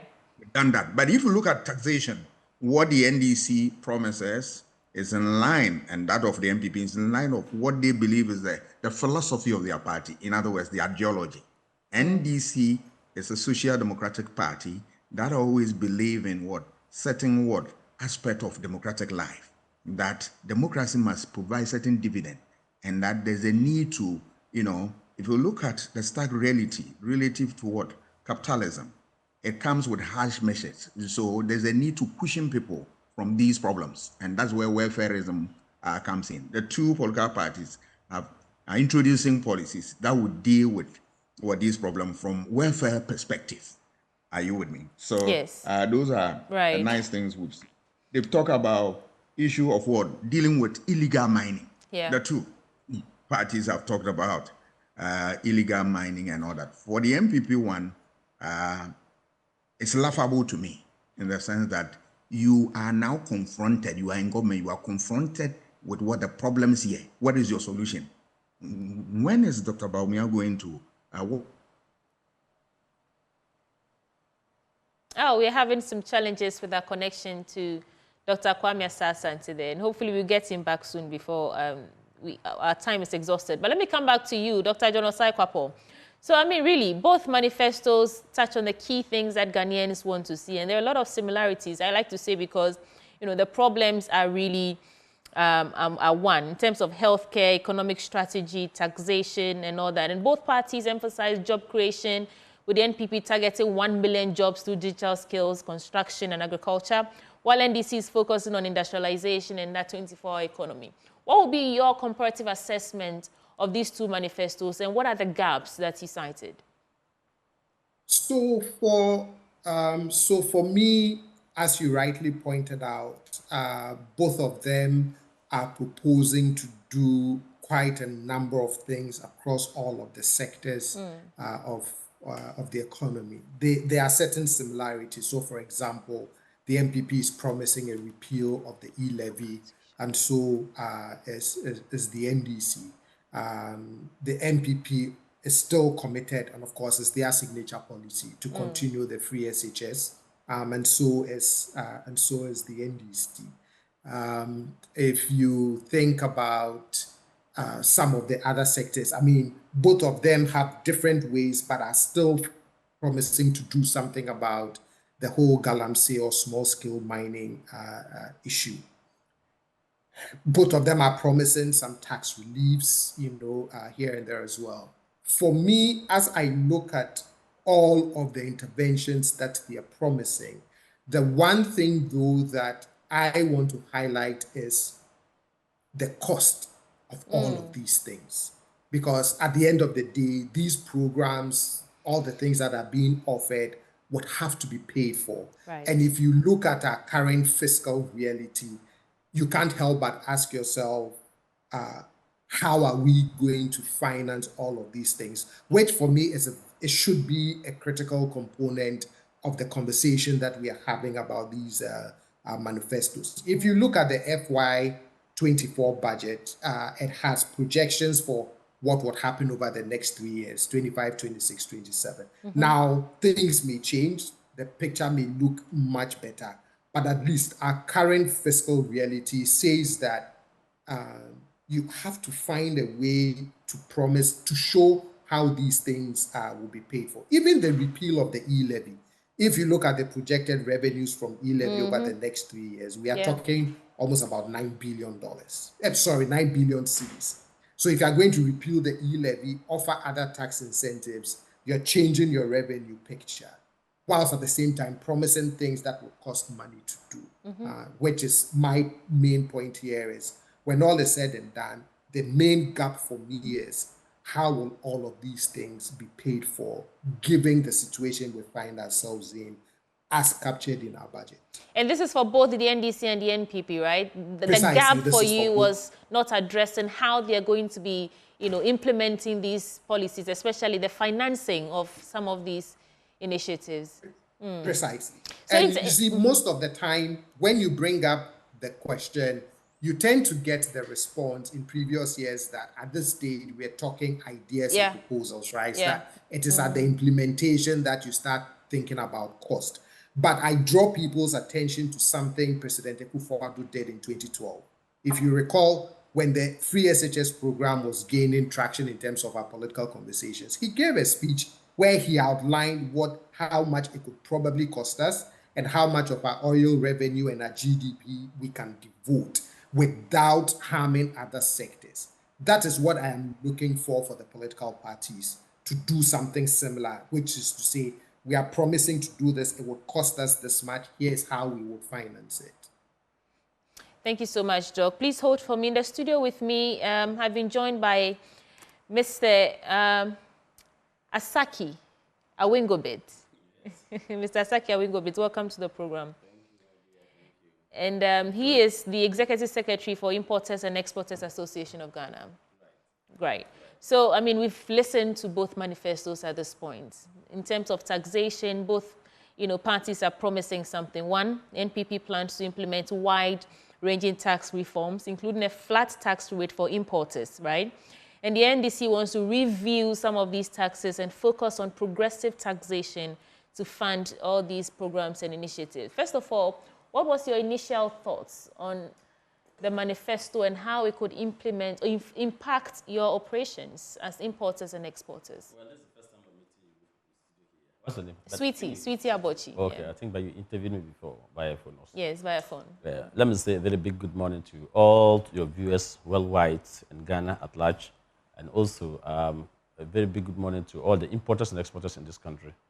Then let me greet the people of PNC, the delegates. PNC, I'm a PNC member. Okay. And I am contesting to become the next national chairmanship of the party, to be the national chairman for PNC. And our election is coming this Saturday, okay, 31st of August.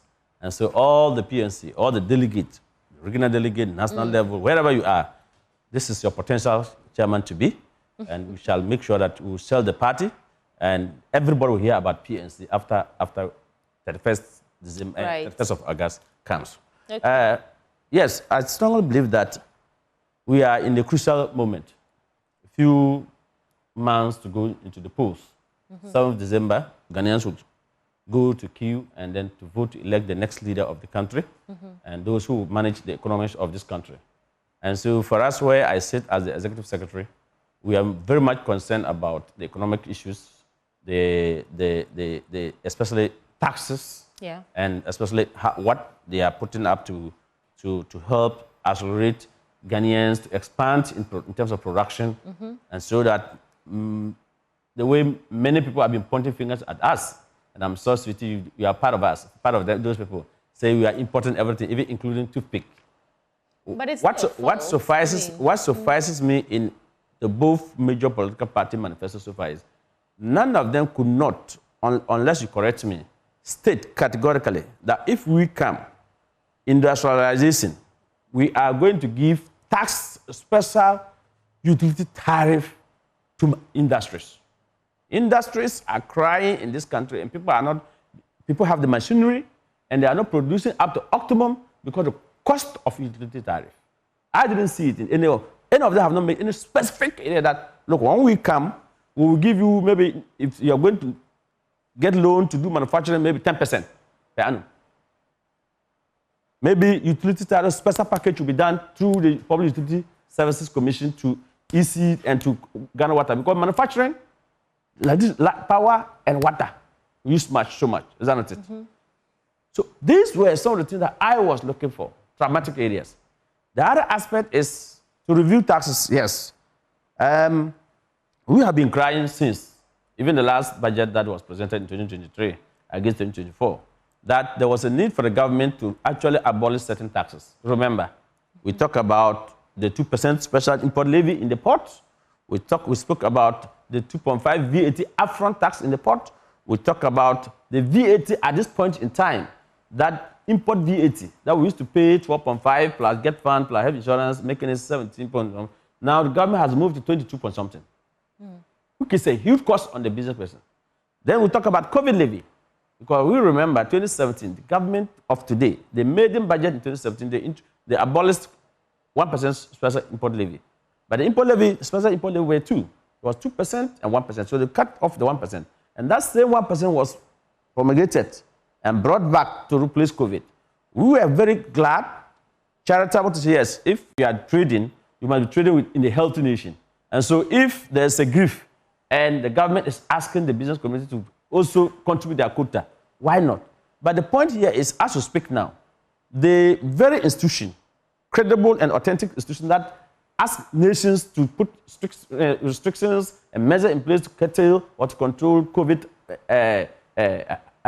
arisement. Right. Gail came out and said, COVID is no more a pandemic. Is that not it?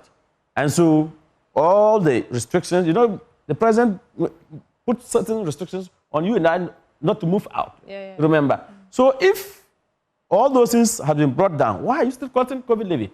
And to me, even if the COVID levy were 10 to say, okay, you see, Kolubu, the regional, regional unit, or what do you call it?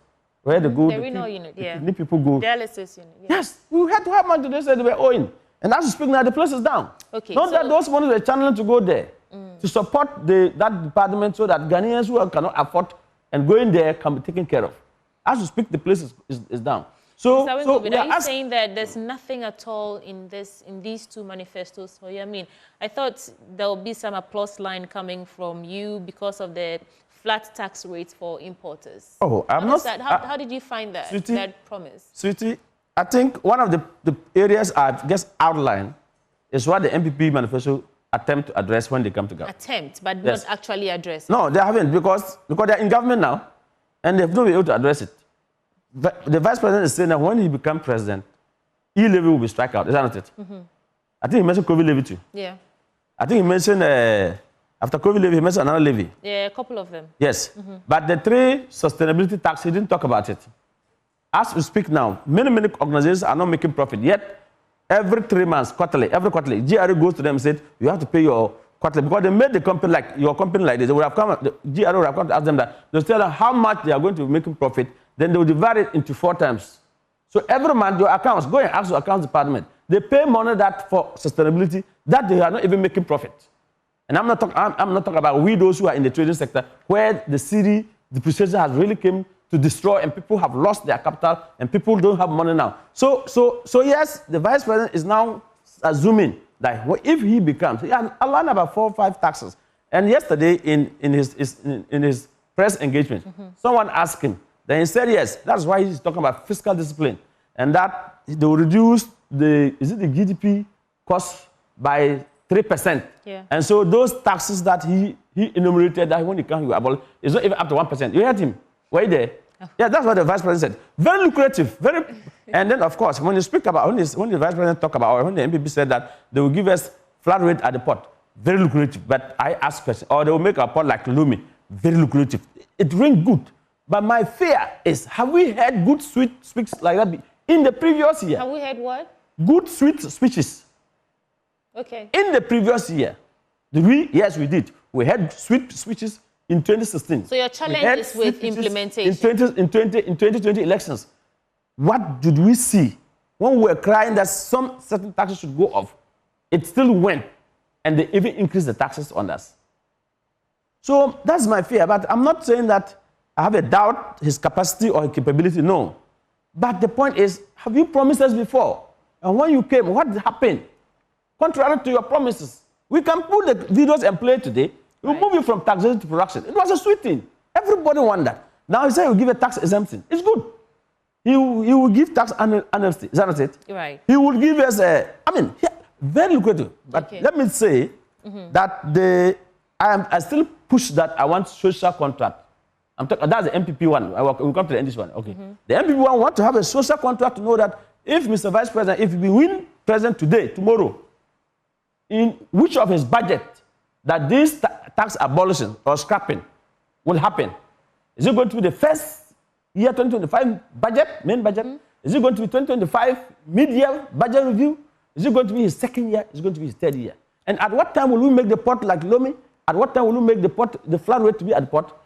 We are talking about what... So you're looking for timelines, assurances, and some sort of visibility assessments and exactly, so that clear documents to clear document, precise ones, so that when they come to government, you can ask them, this is what you promised at this time, this is your budget. We need to see this appearing in the budget document. Right. I hope you are good. For the NDC, you have to hold. Okay, finish that. For the NDC, they've also promises. Whether in government before, yes, they were in government. What did they do to the business community at the time? When we used to say, hey, like my friend Bajentaro said, they would say, hi, kak, then somebody's run away. When we used to say, hey, and my very good friend, Dr. Oben, is listening now, is watching. If he's watching, or his people are watching. Yeah. The NDC will not listen, will not call us to their meetings, but they'll do what we want.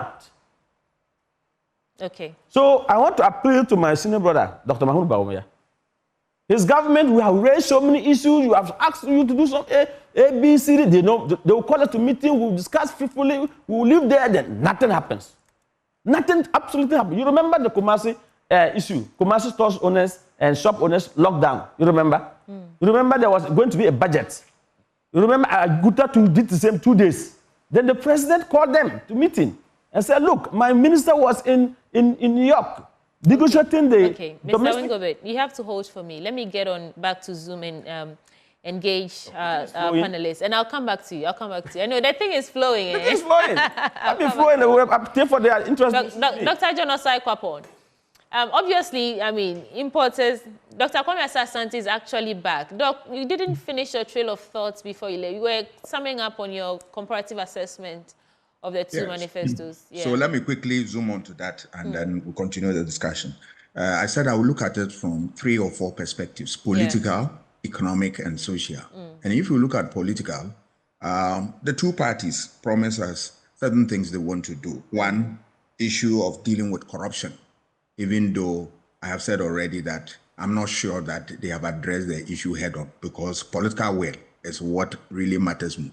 We know that from point of view of what other means, we can talk about socialization, where we inculcate certain values in people so that they get to know that corruption is not the way to go from childhood to adulthood. And then it become part of school curricula and all that. That's fine. Lifestyle audits are very important when you are fighting corruption and all that. These are institutions. In podcasts, and when we say institution, we talk about laws, procedures, norms. These are all part. But after everything, what happens? We need prosecution. After digitization, where the machines have found that you are culpable, who gets the power to what? Prosecute? It's the Attorney General. Do they have the courage to do that? And that is a big missing link. From political, they talk about issue of what? Dealing with the Constitution. Right. Looking at certain provisions that they think that they need to what? Tweak them a little bit so as to what? Be abreast with the changing circumstances of the time. That is worth knowing. And they brought that one out. They also talk about issue of the economy. They are all focusing on what? Taxation, because they know that they have made promises in that regard. If you look at MPP, they will move from what? Nuisance taxes to production. As to whether we are seeing that is a different thing. The NDC, obviously, they are not in government, so they are promising, right? How they will all do what? Reforms. So they all talk about reforms in taxation to raking more money, bring people into the tax net and the rest of them. Remember, the two parties have said that they want to deal with e-levy and deal with betting tax. For me, when we come to the differences, I'm surprised to hear that from what the MPP, because look, every government must raise revenue. You told us that e-levy was going to be the game changer. What have they seen that we have not? And for which reason they want to kick something, the hen that lays the golden egg, you want to sacrifice it for your weekend meal. Wouldn't that fall into the category of listening to the plight of the people? Because we've been crying that we do not want to be paying e-levy. It's not listening. Otherwise, it becomes a populist position. All right.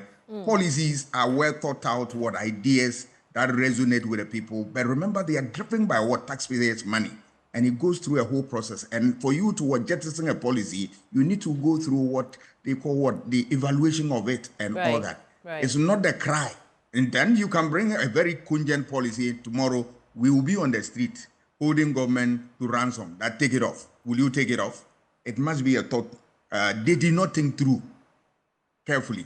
And then they came with all manner of noise associated with it. Now it has what? Blown on their faces. And that's the reality. In politics, it goes with reward and punishment. If you deceive, you get a reward of being exposed. So that's issue of what? The economy, they talk about export. They want to really improve export and all that. And they also talk about value addition. We want to see more. Because for MPP, they talk about 1D, 1F, 1 this, 1 that. We have seen very little. And the MPP, NDC, when they were in office, what did they also do? This time around, can they do something significant to change the fortunes of the people? Remember, one of the points of similarities is the issue of irrigation. They all talk about the need to have irrigation system. MPP came out boldly that we will do irrigation by going for the Pualugu Dam project. That's a big one. But I also come to ask them, why are you now talking about Pualugu? One would have expected Pualugu to be functional this time. What are we seeing? $12 million. We have not seen much. Because Pualugu is critical in the sense that, look at the announcement from Burkina Faso, the authorities, the Bagri Dam, Yeah. we are here sitting on thorns. If you build that dam, it's going to catch some of the water.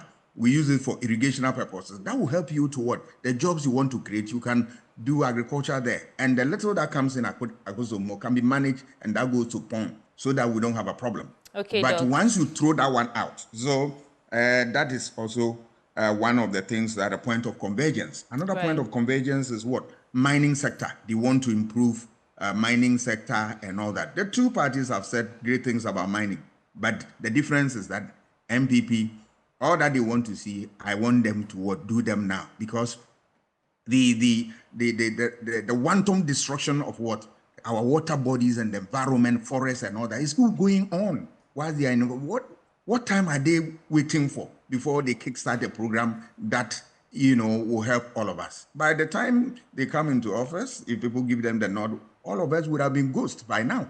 I mean, because we have seen the problems of what? Kidney problems and the rest of them. They all talk about dialysis and all that. Don't create the problem so that you go and cure. No, prevention. Doc, hold for me on that note. Don't create the problem before you come and look for solutions for it. Let me go to Dr. John Osai-Kwapong. Doc, it looks like freebies are now the order of the day. Both parties are promising some freebies. Free senior high school, tertiary, first-year tertiary fees scrapped for first-year students, and, you know, no taxes, abolishing all these taxes that used to be a revenue generation point for the government. What do you think about these freebies that they're promising all over? You know, there's always a place for government to intervene in areas where citizens have challenges, right? Which would mean that you would have to, quote unquote, provide some free things. So there's that place for government. Former President Kufuor once said to me that government has a responsibility to guarantee a basic, decent minimum life for everyone. So I can understand some of these proposals where if you feel like, you know, first year fees are a burden for students in our public institutions, you want to do something about it. If you believe that cost is a huge barrier to access to senior high school education, you want to intervene. If you sincerely believe, and the research has shown that for example, period poverty is a major issue that accounts for absenteeism among girls in schools, then you want to intervene.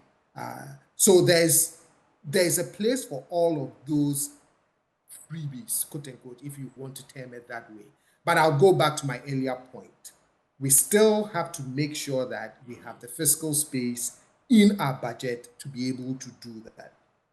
And for me, when I look at the budget picture over the next 3 fiscal years as painted in the 2024 budget, I keep saying to myself, where are we going to find the room to be able to do all of these things, especially when we are also promising repeal of the e-levy and other tax reliefs that would in a way also shrink the revenue envelope. Now the economy, things may change. The economy would grow, etc., and it would change all of those revenue dynamics. But again, my concern remains how we are going to find space within our budget, given what we are projecting over the next 3 fiscal years, to be able to do all of the quote-unquote free things that are being promised in it. Okay, in terms of, I'll come to Mr. Wingobe just after this. So, Dr. Osai-Kwapong, in terms of good governance,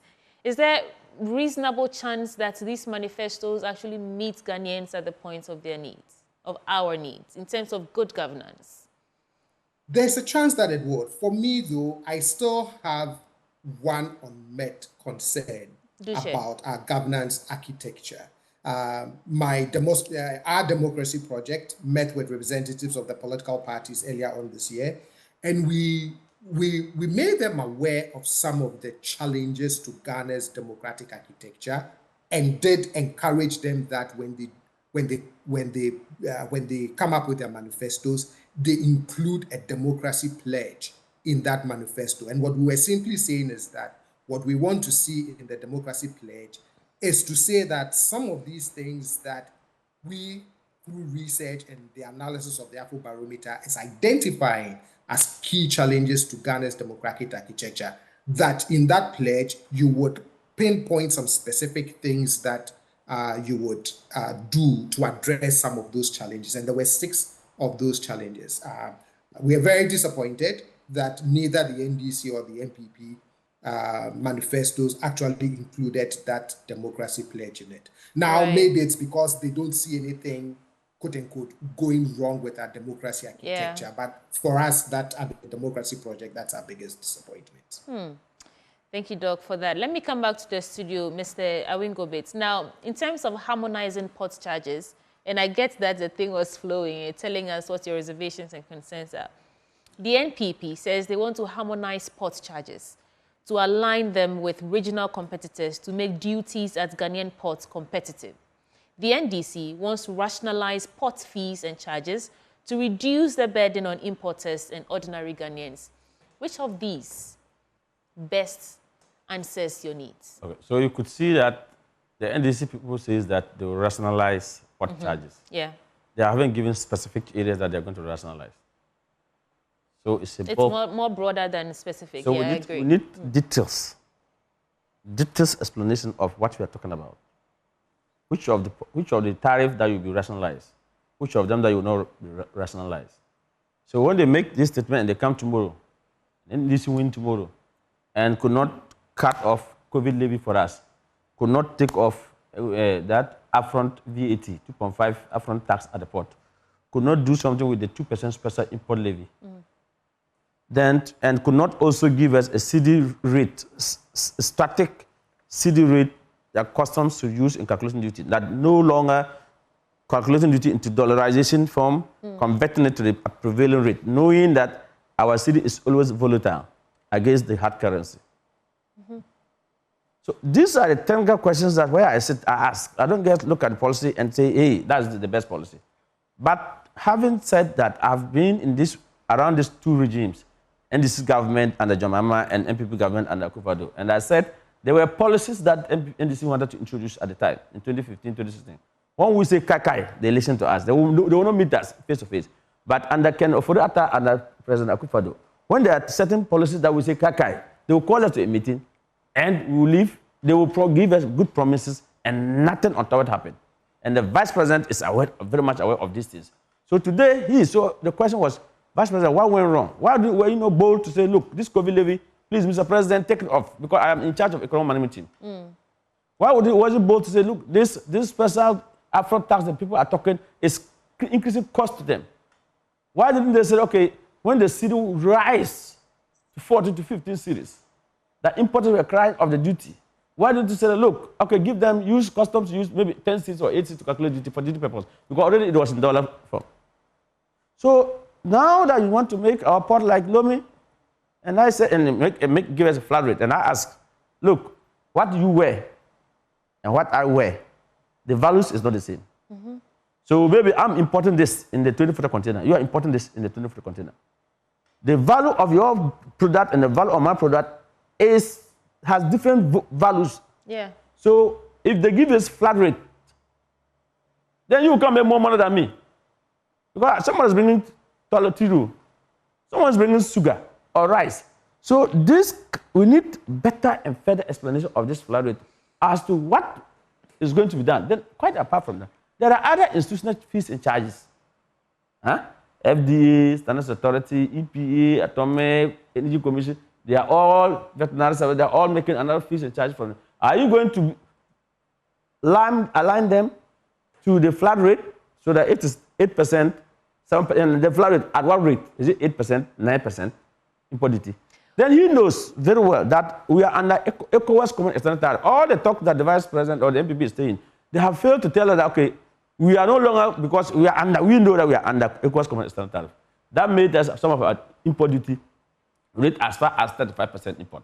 Right. So if you are not coming to give us flat rate, are we going to go to, that's what I'm asking. Because they have to go, his Minister of Finance and Minister of Trade will have to go and convince ECOWAS Commission. Why you think that the President wants to bring flat rate? He cannot just wake up overnight and give us flat rate. It has to go to ECOWAS, come back to our parliament before it's admitted. They agree. Is there any consultation or engagements with your outfit? I guess just seconds. Besides that, to compare or to equate us with the Lomé port. The Lomé port, when you bring your cargo to the port and the discharge, like our port here, the cargo has a place, cargo holding area, okay? When I say cargo, I'm talking about the goods.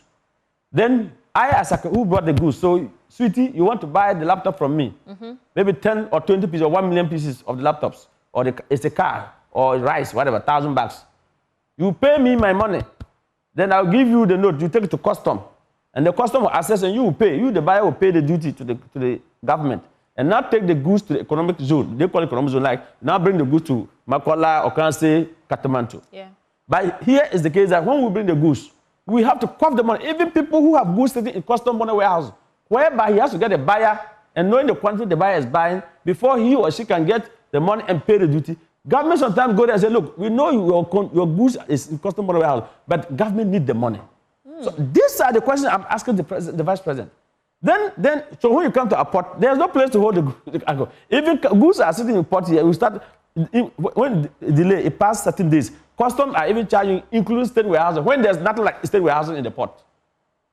But those days, before the port was expanded, there used to be state warehousing. Now, when they expand the port, they break all those places. So there's not like state warehousing there in the port. Yet even they calculate interest on state warehousing on importers. So there are good lucrative promises. There are good lucrative promises, but I strongly believe that.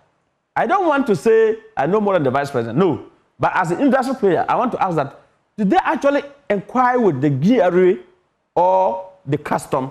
Please, you people, you the media, take your microphone and go ask customs. They should be bold to speak to the issues. That's what I was asking you, if you had any engagement. But hold for me. So now there was something also in the manifesto for cocoa farmers. Let's take that sound and then join Nana Obuadi-Obuating-Bonsu, who is the Concerned Cocoa Farmers Association lead, and we have a conversation on that. First, the sounds. Board, health insurance, cocoa bia, card na, we cocoa ya register where we are when your card no, and one say what they call hospital. Cocoa board besa renew amawa, bia hospital won't fear you. Afei, for bonus na ayirano, NDC abang besa the bonus na day, ababio. Afei no, fertilizer, ye rajon mama. Otogu ho, say yefanya cocoa no. Attraction who not for sale. Ebra ye fra konyaso ne enche fertilizer ni wie. Na dodo na agu office. Ye nuanu ma MPP for ba ye no. Omso omo ton fertilizer no 80 Ghana. Akuafo na ntimi anto. Into o ma ni gu office ho proy. Auditor General the report abrai of parliament say fertilizer e pro ye nko ano. Na ne bo eye 239 million Ghana cedis. Eye titisika no almost 240 billion. Omumanugu office SAIFA. Yera mama say the fertilizer ni babio.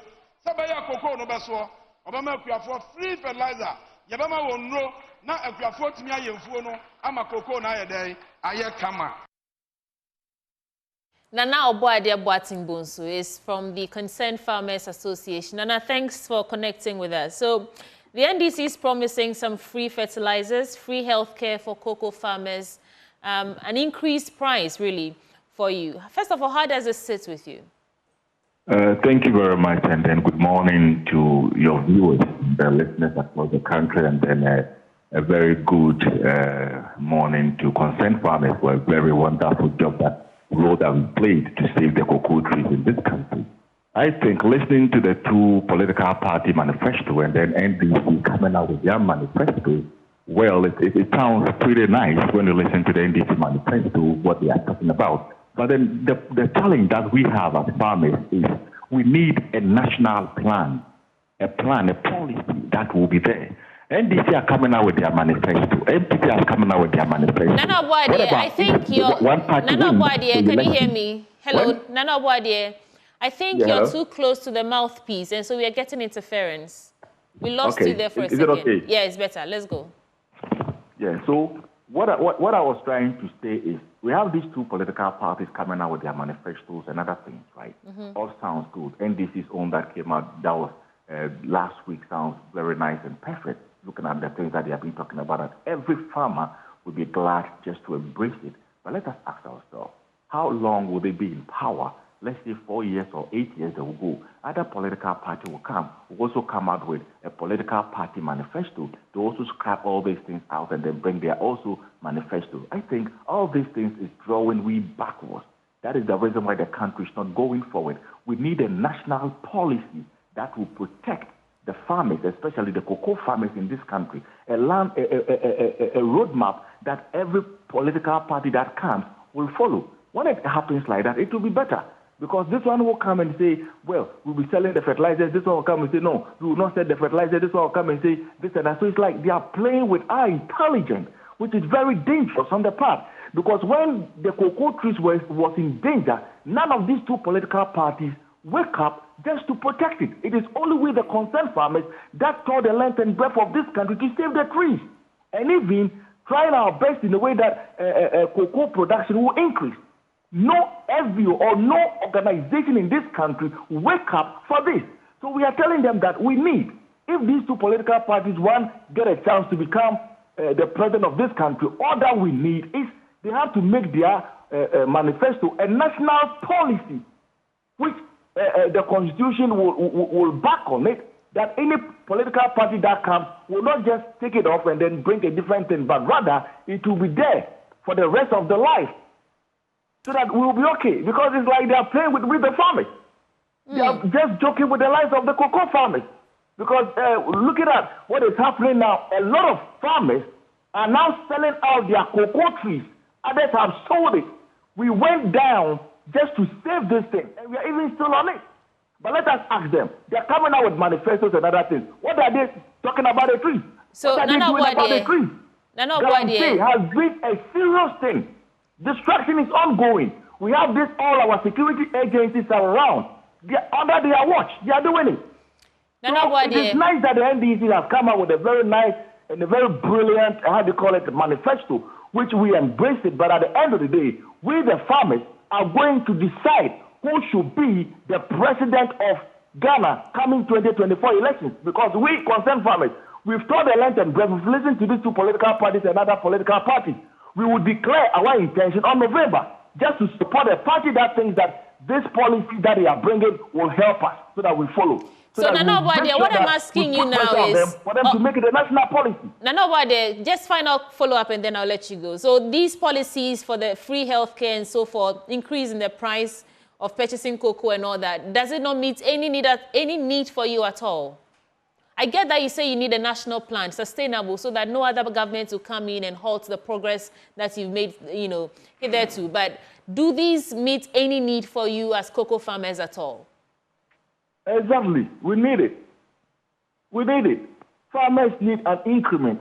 As I'm speaking to you right now, there's an ongoing discussion with the farmers that this upcoming cocoa price that they are going to increase, they are talking about getting, let's say, 5,000 or 6,000 per bag. That is ongoing discussion within the farmers, we ourselves. And that is the projection that we are heading towards just to make sure that we'll be getting a very good yield. So what they are talking about, it is very nice. So all these things, when they put it down and then they make it a national policy, putting up a very good healthcare centers within our various catchment area to help. For me, my son died all because there's no healthcare within my vicinity or my community. He just died. But if we have hospital, a very good healthcare center within the various farming communities, we will not be losing our children. Our wives and other things will not be laboring on the back floor, or maybe will not be losing their life doing labor. So we need a policy that will be nice. So NDC's policy that they came out with, though it is nice, we are watching, we are still into it, and then we are going to decide coming November, and then December we are going to vote for. Thank you so much, Nana Obade Boateng Bonsu from the Concerned Farmers Association. But there's also a lot in this manifesto, in both manifestos really, that seeks to turn this economy around. Let's listen to what was said, especially as pertains to youth unemployment. And then we have a conversation with Professor Lord Mensah, and he's an economist. So first, the sound.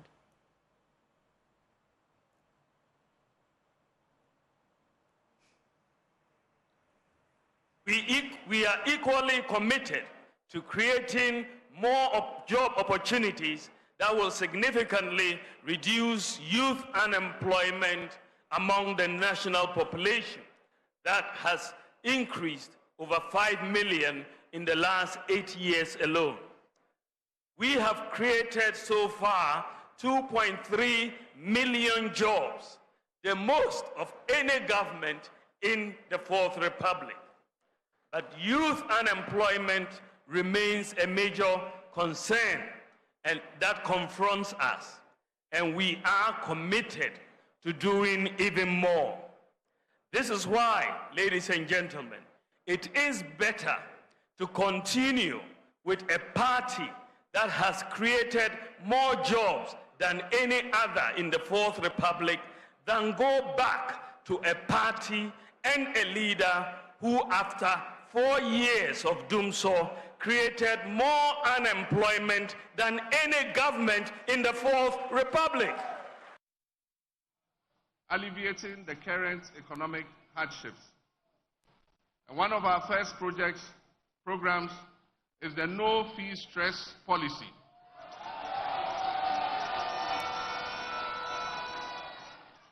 There are many students who are unable to take up their places in tertiary educational institutions because they cannot afford to pay their academic user fees, the academic fees. And so we'll take that stress off them. For the first year, they will not be required to pay fees. And I assure the universities it will not affect their internal generated funds. We're going to give the money to the student's loan. The student loan will pay it to the universities as a grant.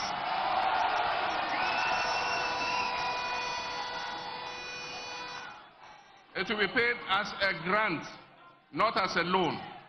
And aside from that, we're going to increase the subvention that goes to our public universities so that we can improve quality and learning in those universities. We will provide free tertiary education for all persons with disability.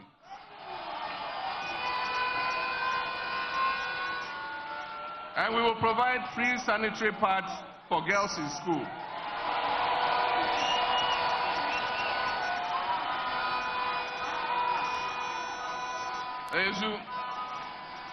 If you remember, Nana Jane started that policy with a World Bank facility, and they called that loan the PAD loan. Yes, we are proud of the PAD loan. It will allow our young girls who are going through their periods to be neat and hygienic and not to miss school, be able to go to school all year round. We will uncap the National Health Insurance Levy. Currently, there's a cap on the levy, and so a certain portion of the levy goes into the consolidated fund.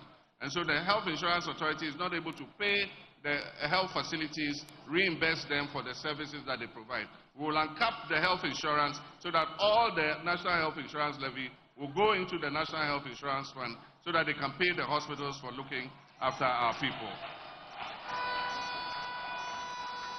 And of course, this is associated with it. We'll reprioritize the health digital jobs initiatives. We'll partner the private sector to invest $3 billion to leverage ICT for jobs. And this will be through the 1 Million Coders program. We announced this in 2020, and we didn't win power, so we couldn't implement it. Somebody lifted it from our 2020 manifesto and quickly put it out as if it was theirs. Let's discuss this with Professor Lord Mensah, an economist with University of Ghana Business School. Prof, so now that the NDC has launched their manifesto, we've seen clearly that both political parties are focused on job creation, on education and skills training. In your assessment, what gaps do you foresee if both of these policies or directions are implemented for both manifestos? I think we lost Professor Lord Mensah, so let me just go around and take your closing remarks, and then I'll come back to you in the studio, and then we can wrap up. I'll start with you, Professor Dr. Kwame Asah-Asante. Do we need an upgrade or do we need to reset? Final words.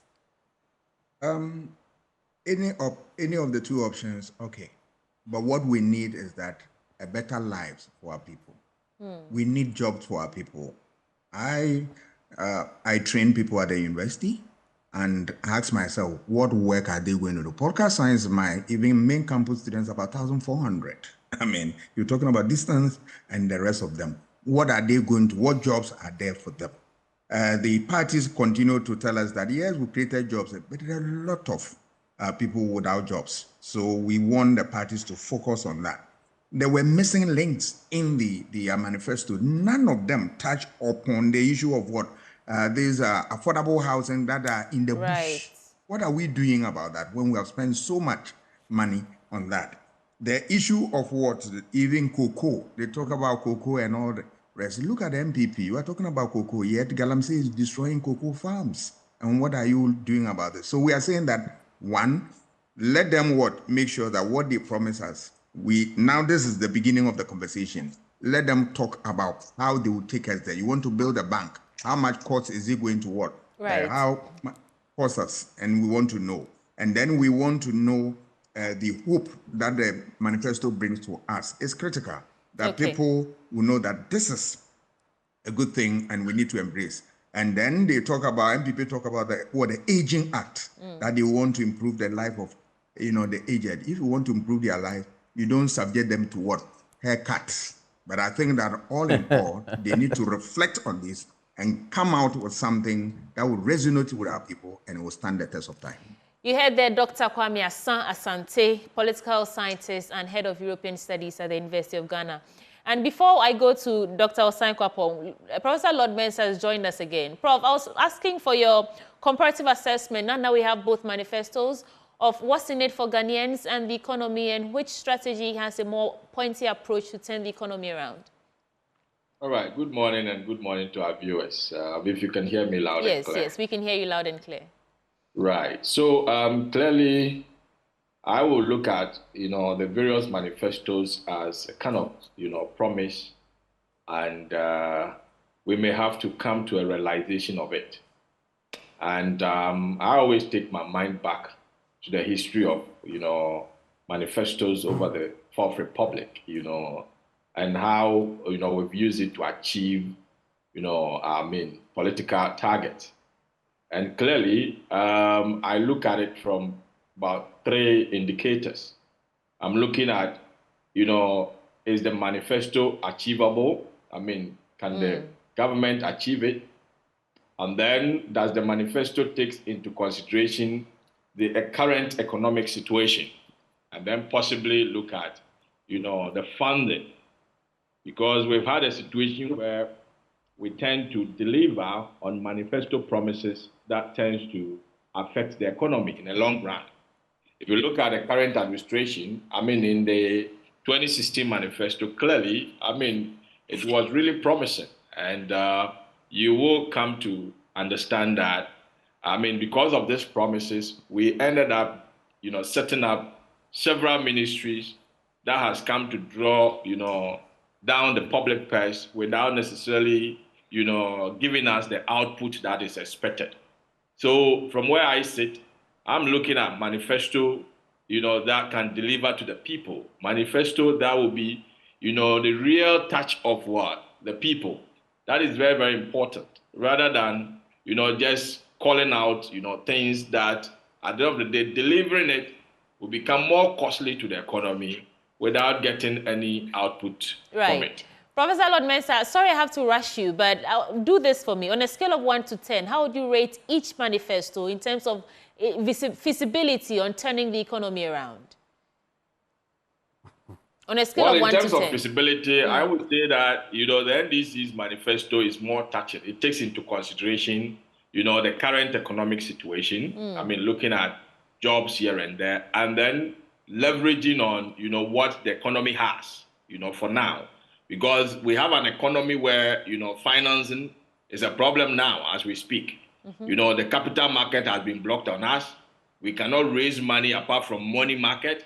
So if you go all out there to promise unnecessarily, I ask myself questions, how are you going to fund, in such manifestos? But if you have, a manifesto that is driving of 24-hour economy, that is more or less leveraging on existing structures, from where I sit, I think I'll go for it. And from 1 to 10, I will give, let's say, 8 to the NDC manifesto, and then 6 to the NPP one. Interesting. We are about wrapping up, but let's go for what the Vice President has been saying and his arguments in favor and against resetting and upgrading the economy. If, according to him, we have mismanaged the economy in the midst of a global crisis, if our mismanaged economy is outperforming you in virtually every sector, this economy that you are saying has been mismanaged. We are performing you in GDP growth, in per capita income, in gross international reserves, in every sector, roads, hospitals, schools, everything. Free SHS, all of that. If this is the mismanaged economy that is outperforming you in your economy that had no global crisis, no crisis at all, but you couldn't afford chalk.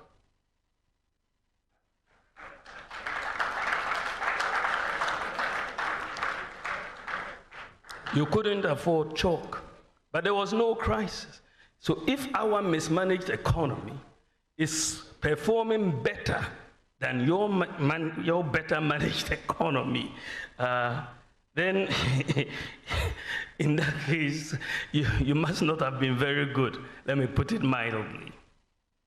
I was going to say incompetent. Because our bad economy it's much better than your good economy. I mean, it doesn't make sense.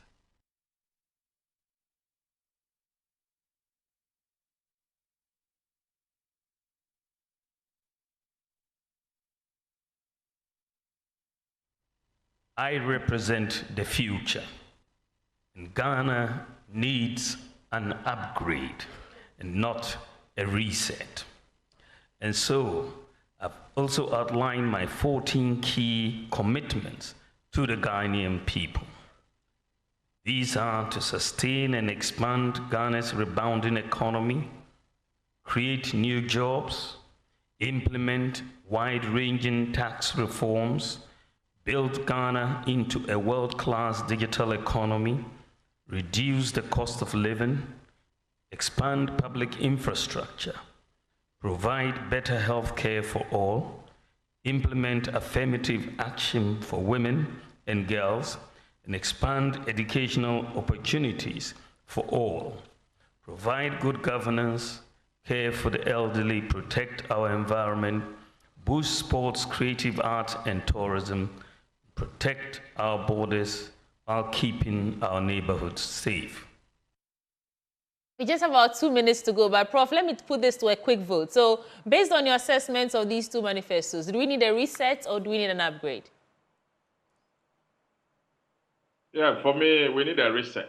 Okay. Because, I mean, an economy that has deteriorated to a level where inflation got to 54%. Right. And this inflation, which builds up into price increase, is still lingering on the market. I mean, from where I sit, it's a deterioration. Okay. You only, upgrade when, something good is happening, and then you leverage on it, upscale it. But as we speak now, the typical Ghanaian economy, I mean, it's not the economy that we know. So it must be restored. It must be reset, to where we used to have inflation but Prof, about 8%. Dr. Baumia is saying that about 9%. Prof, Dr. Baumia is saying that the economy is turned a corner. We've slowly, built up the economy, and now we're about to flourish. I mean, myself and you know very well that the economy turning around the corner is not being felt in our pocket. Okay. You go to the market, the price is still on the increase. Okay, the fact that inflation has dropped to 20% does not mean that there's no price increase. Remember, inflation has been at 54% before, and that momentum is still lingering on the market. Right. So the market woman does not know that we've turned the corner. If you look at interest rates on the market, how is interest rate faring? Look at, the cost of borrowing. Now it's only government that can borrow on our market. What shows that the economy has turned around? That's all that time will allow us for Professor Lord Mensah. He's an economist with the University of Ghana Business School. Thank you for making the time. Dr. John Osai-Kwapong, your final thoughts, please. Well, both parties have made their case. We have, 3.5, 4 months to the election. Let's see what the Ghanaian people do and say about whether we need a reset or whether we need an So upgrade. let me put it to a quick vote for you. Do we need a reset or we need an upgrade? Sweetie, you know you can never get me to answer those questions. All right. Thank you so much, Dr. John Osai-Kwapong. He's a CDD fellow and a director for the Democracy Project. Let me come back to this. Do we have Dr. Joseph Obeng with us still? Okay, I think he's gone. That was the president of GUTA, and he also joined us for the conversation. Mr. Wingobit, you have the final say. Well, I know that the current government, in which the vice president is with, has a loan, a $3 billion loan from IMF. And some of these taxes that his government could not abolish is as a result of these conditions. I know the vice president is very much aware that there are old age picketing at his Ministry of Finance every day, every now and then, that their coupons are matured and nobody is listening to them, which he says he will do something about the aged if he's come to government. So if there's something to be done, we have to go. If there's something to be done, then it should be done now for our old age agent. I know that there are external debts that the government default in payment. And so when he comes 2025, how is he going to handle all these things and give us a flat rate and whatever he promises us? I don't want any scam. So, Vice President, we are prepared to sit with you or your team. Let us know timelines, because or else to come to government and come and say you are sorry, that is not what we So, based on what you have right now, reset or an upgrade, if you had to choose at gunpoint, I might ask. There's nothing like gunpoint. No, I'm just asking, reset or upgrade? There is nothing like at gunpoint for me to choose. Ghanaians are watching, and Ghanaians are feeling it in our pocket. They have to convince us beyond reasonable doubt, and not as just a main speak. That is not what we want. Mr. Asaki Samson Awingobit, the Executive Secretary of Importers and Exporters Association of Ghana. And I told you Saturday is our election. PNC will be going to the polls to elect a new presidential candidate, a new national leadership, which Samson Asaki Awingobit is contesting to become the next national chairman of our party. We'll be able to rebrand and repackage and reposition the party in the minds of Ghanaians, and I expect nothing less than the party to endorse me come Saturday to be the next national chairman. Thank you. Of our party. So let's take a quick break. We'll be back with more, and then we'll wrap up for the AM show. I'll be right back.